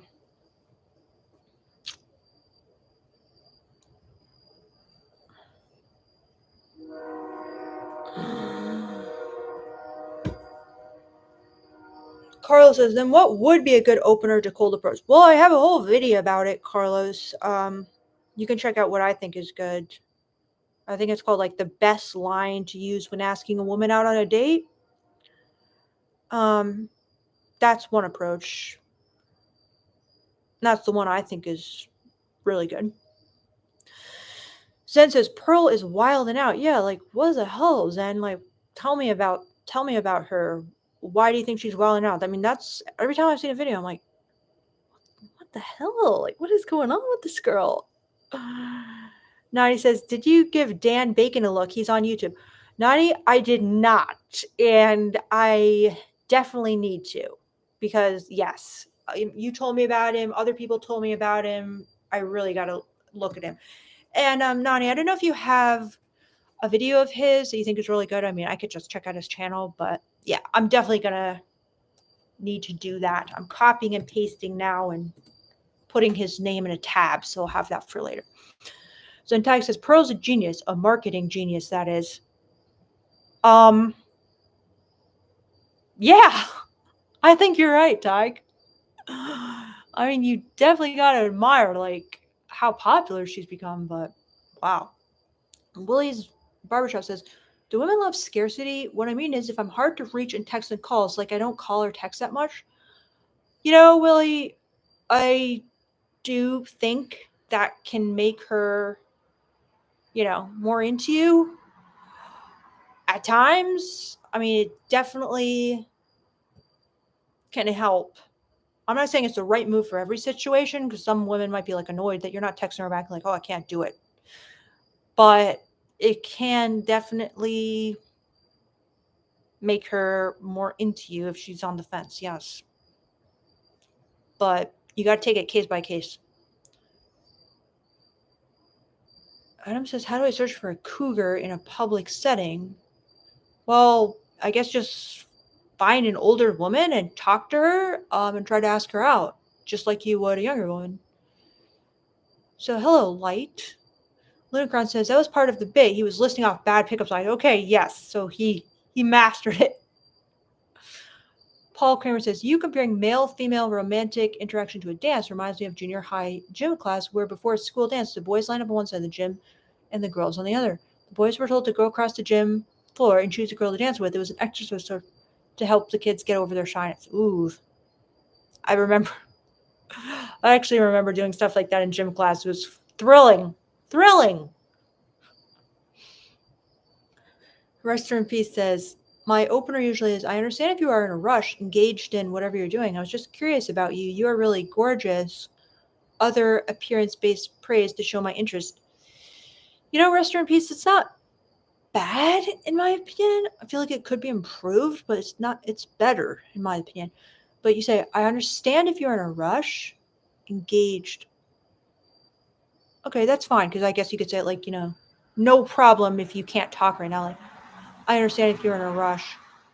I was just curious about you. You are really gorgeous. And see, I like that, but I just feel the appearance-based praise is not the best praise. It's good to throw it in, you are gorgeous, but you also want to throw in something about like her personality, which you can pick up. And that's something that guys just, they it seems to like blow their mind that you could like know something about a girl's personality from her appearance.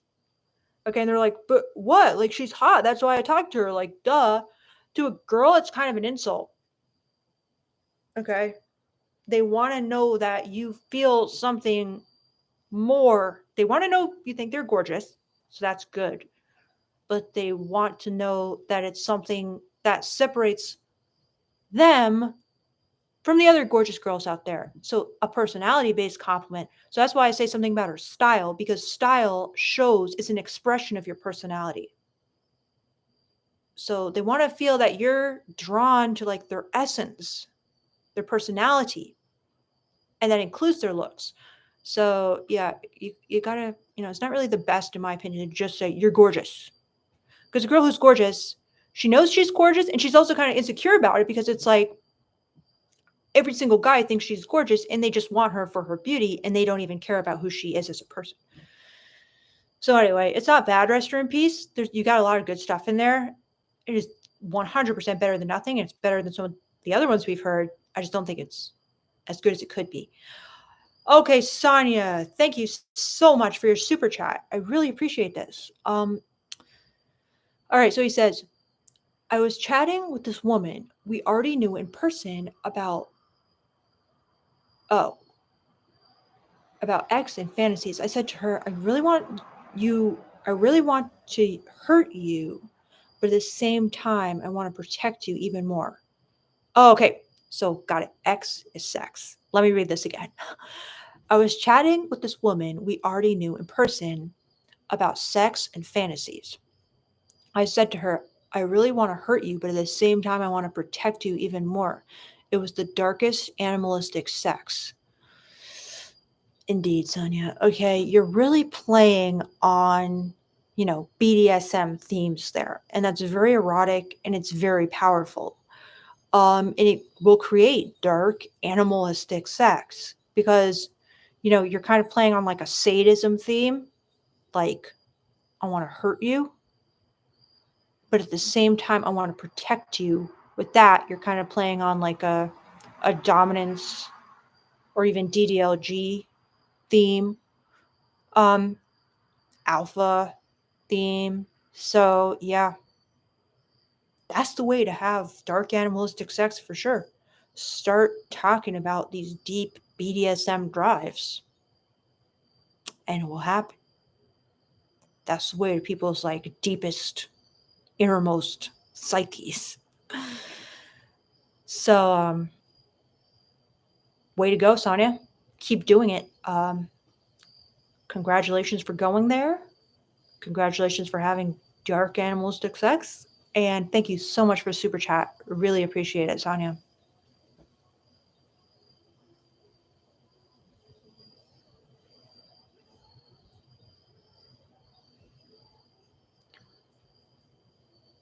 So Zen says, how to make a relationship feel not too safe and make it spicy and exciting.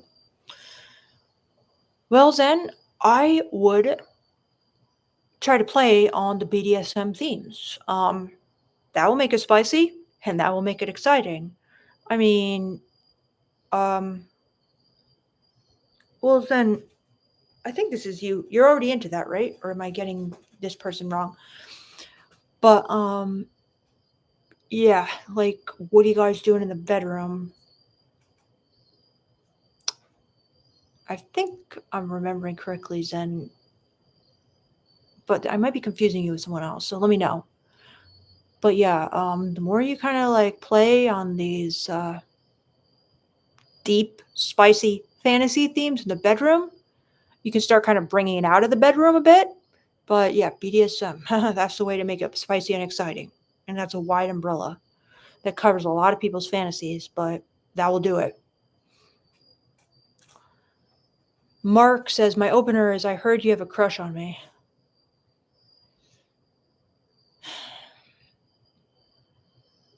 Now, would this be someone like you meet on the street? Or would it be like, because I could see it be like a good flirtatious move for someone you're kind of friends with, because she'll kind of laugh and be like, no. So, I don't know, it could be good, Mark, but in what context? Then Mark says, Dan Bacon is brilliant. Adam says, I want to be a concubine to an older woman. Any advice? No, Adam, I don't, because, a million submissives out there want the same thing, but it's difficult, okay? That's why they usually pay for it, so Yeah, there are some channels like this woman, I think her name is Susan Winter. It's all about how to date an older woman, so I would check her out.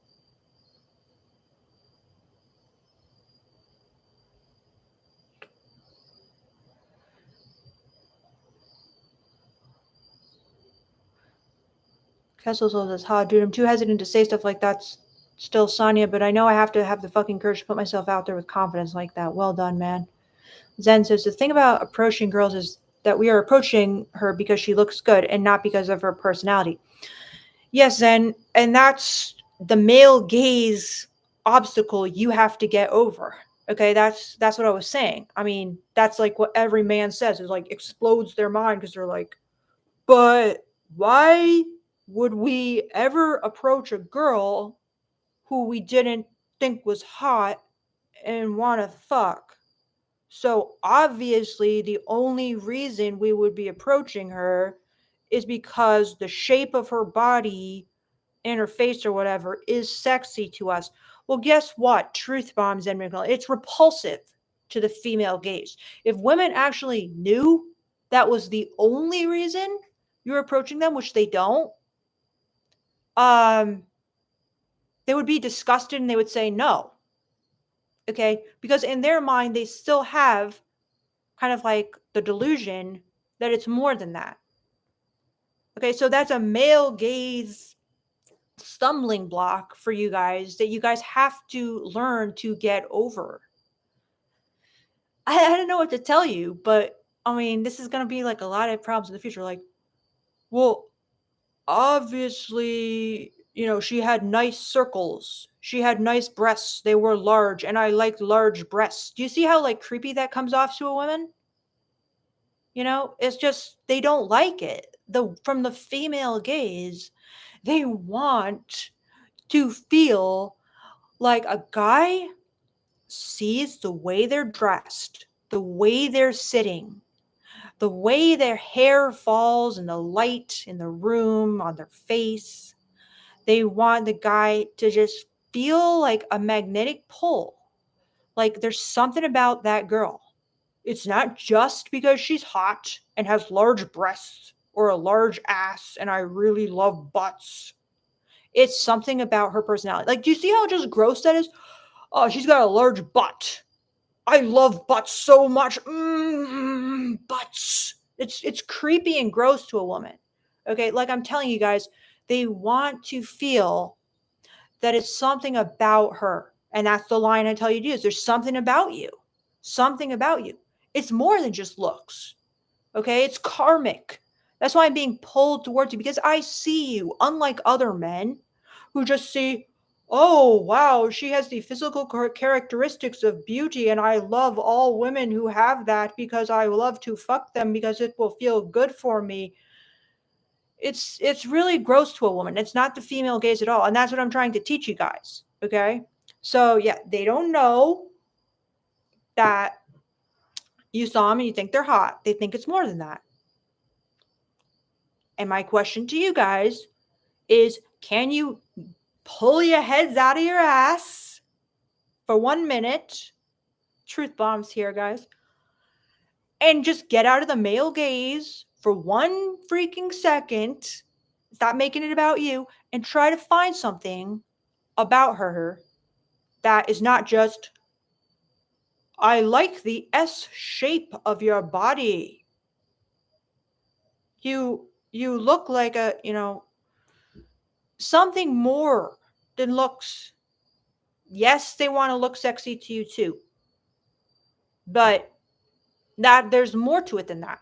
And that piece is what you guys seem like idiots for not getting, okay? And I'm being harsh.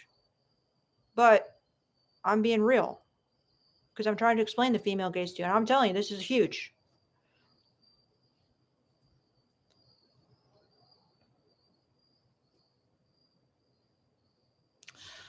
So restaurants.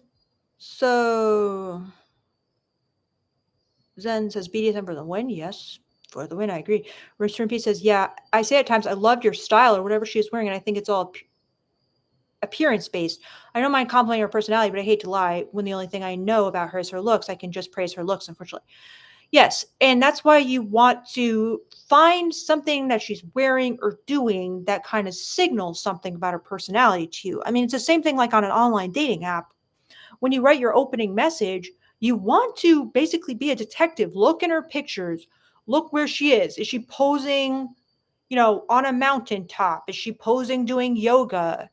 Does she look like really dressed up? It's like, what can you ascertain about her beyond you're a 10, you're a you're an 8.5, you're a 7, but that's the best I think I can do. Okay?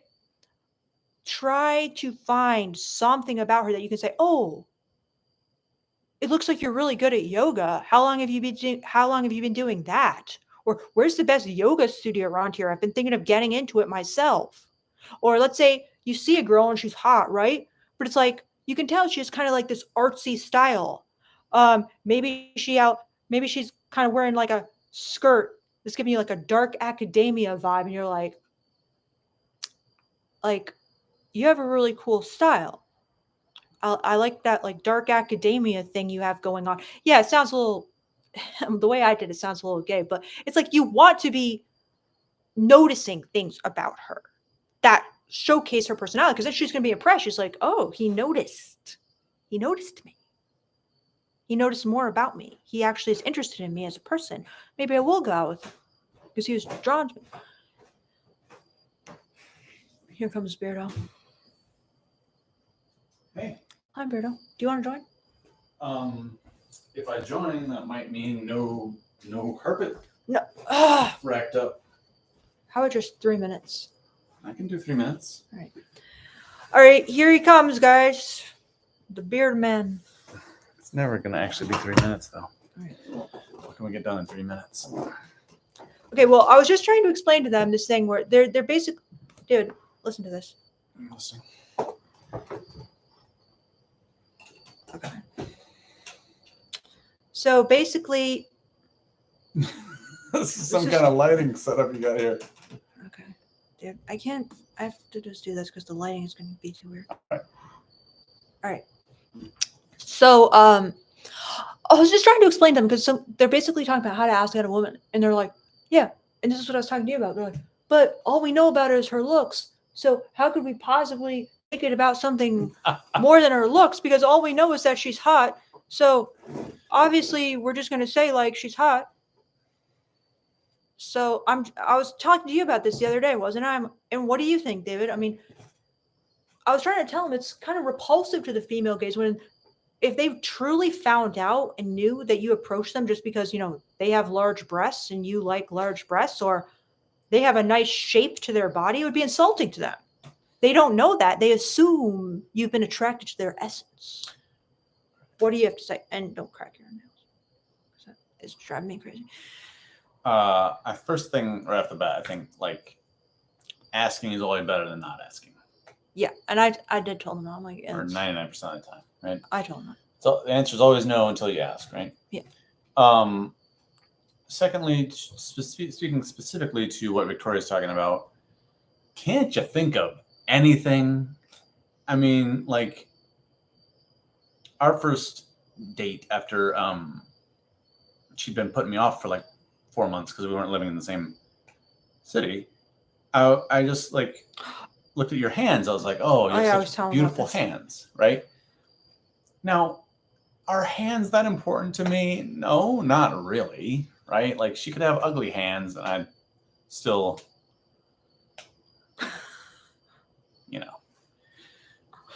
Okay. But it's just a better compliment than, you got really big nugs, right? Nugs? I mean, like, would that have been like the end of our lunch? Yes. And I said, if like, you said that, yes. Bam, got them big titties. Like, I might have spent my whole life on a different course, right?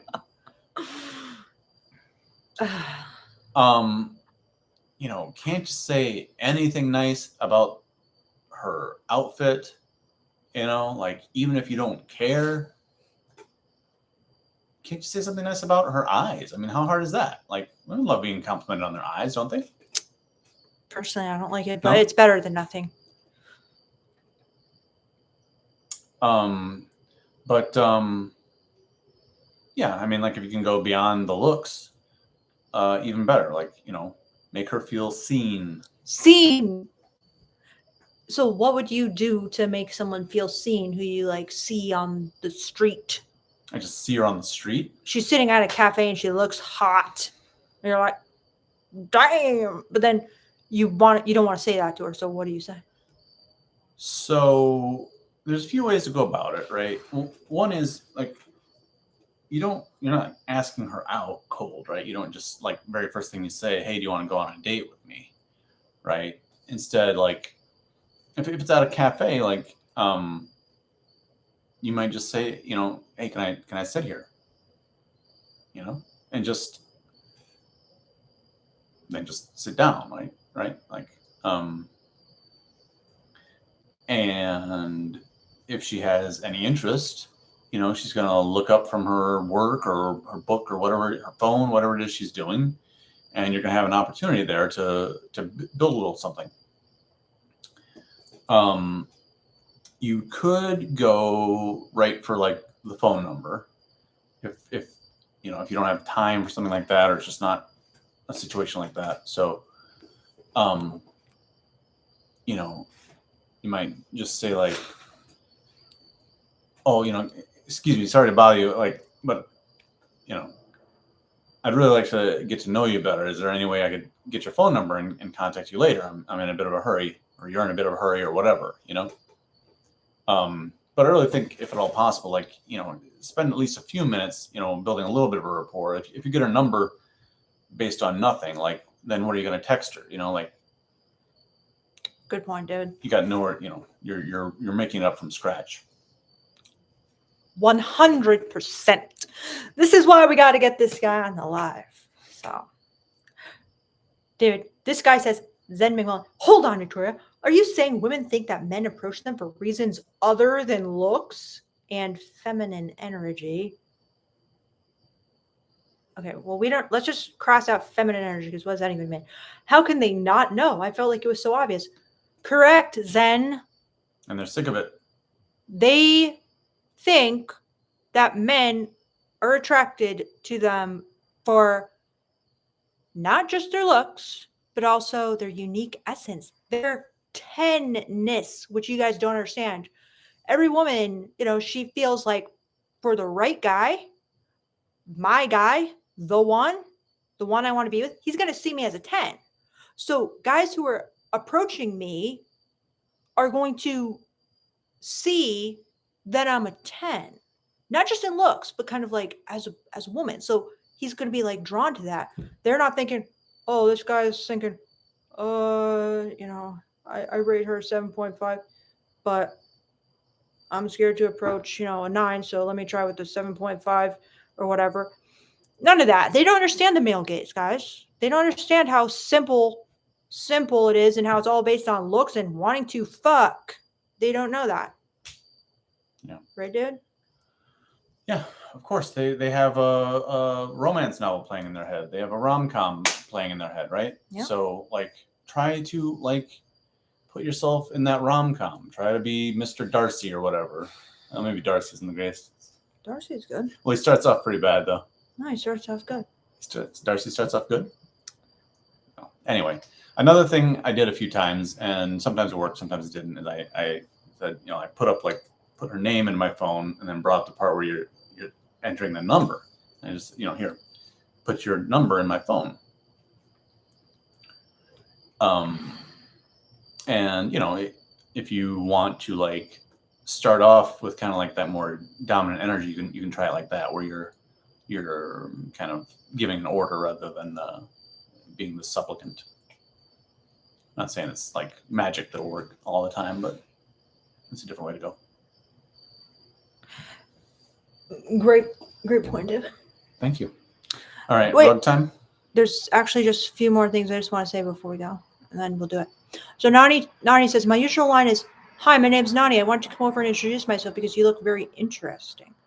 I honestly like that. I like interesting about myself. So yeah, I like that. I think it's really good. Would you want to add something like, Nani, like, and of course you're gorgeous or something, or like, not to mention stunning. I would like that, but because then that kind of gives like the best of both worlds. It's like he thinks I'm attractive, not just kind of like interesting looking. Like he thinks I'm interesting and stunning, or interesting and beautiful, rather than just, he might think I look a bit quirky and odd, you know? And he's like interested, like, who is this bizarre creature? But honestly, it's very good. So then, Rest in peace, bro. When you putting out first video soon? I've been doing more video streaming, getting things set up. I know Victoria has a very like almost gonzo style of making videos, but it's not necessarily my style. I'd rather have good book.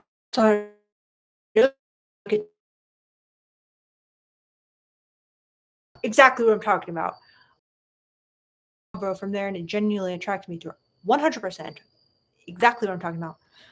So, Rest in Peace says, okay, interesting and gorgeous. No, Nani is the first boss here. Yes. What's MNLL? My non-leather life. Oh, that's you. Bro, come on now. You don't even know that. So, all right, guys. Well, we got to be going. So if anyone has one last question for Beardo, for me, get him in because we got to go. If you guys want to see him demonstrate some crazy move, just put in your request.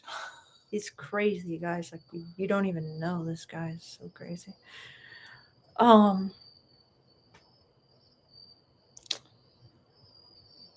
Anybody? Okay, well, we got 48 people, but they're not giving us a final question. All right, let's just give them 10 seconds. 8, 7, 6, 5, 4. Here's a question, Victoria. Okay. Is it okay to be kind of like seem almost like a little dangerous, little when you like first approach a woman? Okay, how would you seem dangerous? Just like maybe a little mysterious or a little too forward. Is there? Okay, give me an example. Just act like that, and I'll see.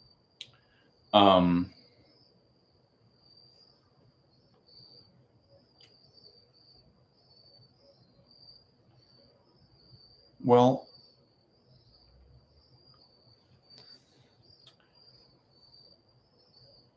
like okay, one time was at a club and there was this woman who had obvious physical assets, and Okay.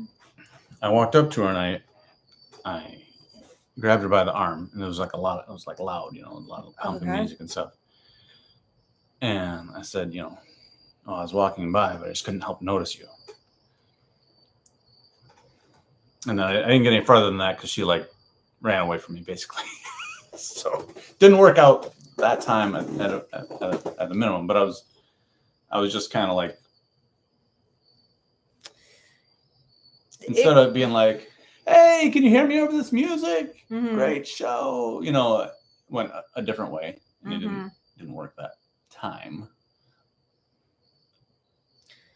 I mean, I think more of the club, it's gonna like depend a lot on, whether she finds you like her type, basically. Yeah. I mean, that's all. Yeah. So it could be good because I mean, I feel like at a club, people are more like sexually charged. Yeah. They're kind of like looking to hook up. They're looking to find someone to like grind on. And so, they'll just kind of look at you, and what you say, it will make a little difference, but it's not going to make like the biggest difference. Yeah. So, I don't know. It might have been a little too like rom-com for a club. Do you know what I mean?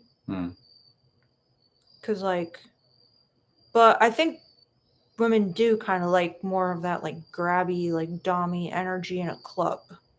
because they're kind of like willing a lot of times to be like grabbed a little more because they're more like sexually charged experience. Hmm.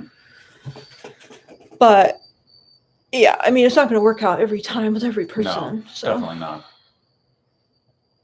So anyway, Naughty says, I approached a woman with a ski mask on before LMFAO. I didn't think before I do things, and I obviously took off the ski mask as soon as I approached. That's funny. Danger, danger, danger, danger.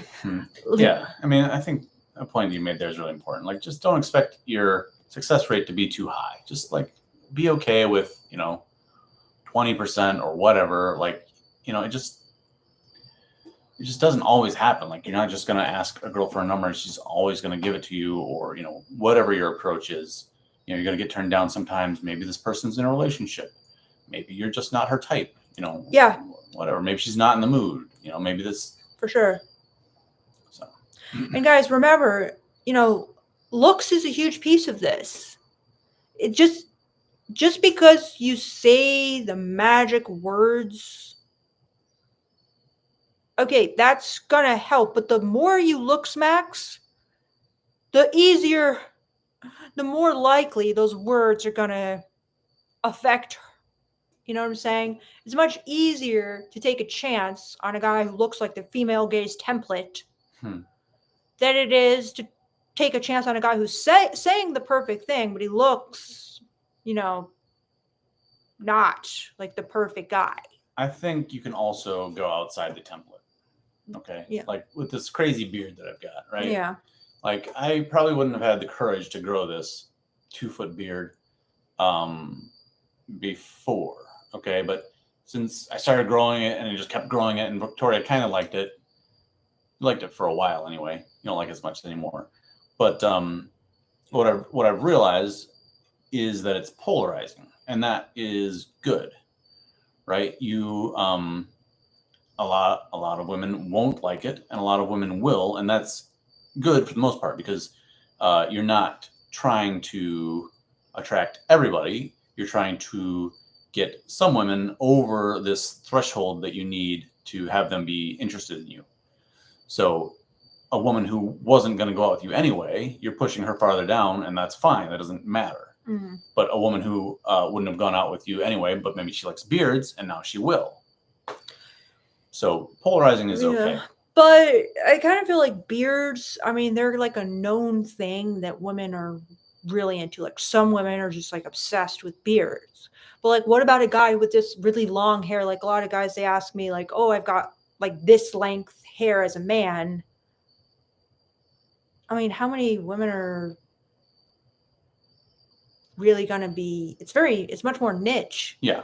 Well, yeah, I mean, there's different levels. I don't know if long hair is going to be polarizing in a good way or just bad or what. I don't know all the answers to that. But, you might have a very artistic look. You might have a very music, rock star kind of look. You might have a very, redneck farmer look or whatever. And like, you can lean into those and have like the best. See, you don't agree, I guess. I just feel like you can lean into them, but you can look smacks at the same time. Yes, I'm just saying you don't necessarily have to go to like the very middle, which is like the one look that everybody's trying to achieve. You can go to a different kind of look, but do that the best you can. Yes, I agree. Like, but I feel like, even let's say you're trying to go for like that farmer look or whatever. I don't know. I kind of feel like you should try to work on your farmer style. You should try to work on like your body, your haircut, and make it farmer, and not just like accept yourself like, hey, I'm a farmer, and farmer girls will love it because it's like even those farmer girls will be looking for like the best looking farmer dude. No, we just ran an ad. Okay. Yeah, I agree. Yeah, but it's an interesting point. And RC dude, you just want to look like your basic bro jock or something? No. So yeah. Anyway, if you're at a place where you dares to approach and talk to stranger girls, whatever you do is far better than nothing. Yes. You should feel safe and seize my interest. That should be enough as an opener. Yes. Rest in peace. And I thought yours was very good. Like yours is pretty good. I just wanted to give you a little more insight into the female gaze. But yes, it was very good. And even the one I didn't like about you're kind of cute, I did say, you know, You're it's kind of cute. it's not, I don't like it, but it's better than nothing and it will work, especially if you look good as an opener. Yeah, I agree with you.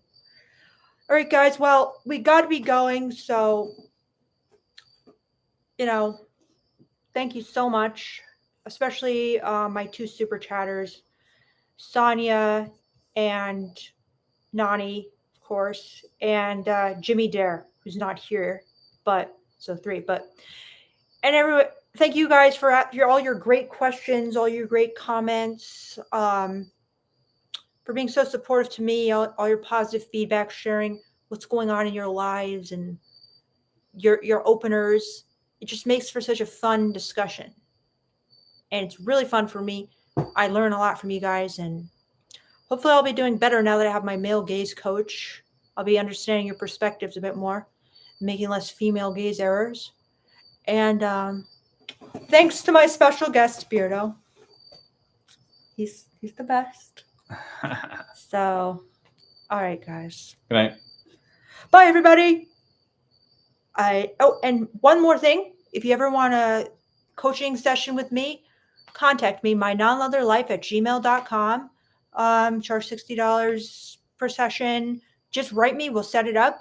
I would absolutely love that. And also, if you just want to comment on something, you can just write to me. It's worth every penny. It'll make a huge change in your life. Thanks, Spirito. It's true.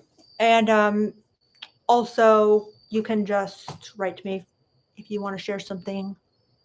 Love that too. So, all right, guys, have a wonderful night. I feel like you lose a lot of clients because the guys you're teaching get a girlfriend or whatever. Like, figure out how to talk to women, and then they don't come back to you anymore. Well, we'll see, because from now on, I'm going to be giving you guys a feedback form to see if I'm doing anything that I don't know about that you're hating. So look out for that, and we can discuss your feedback after the session as well. All right, guys. Goodbye.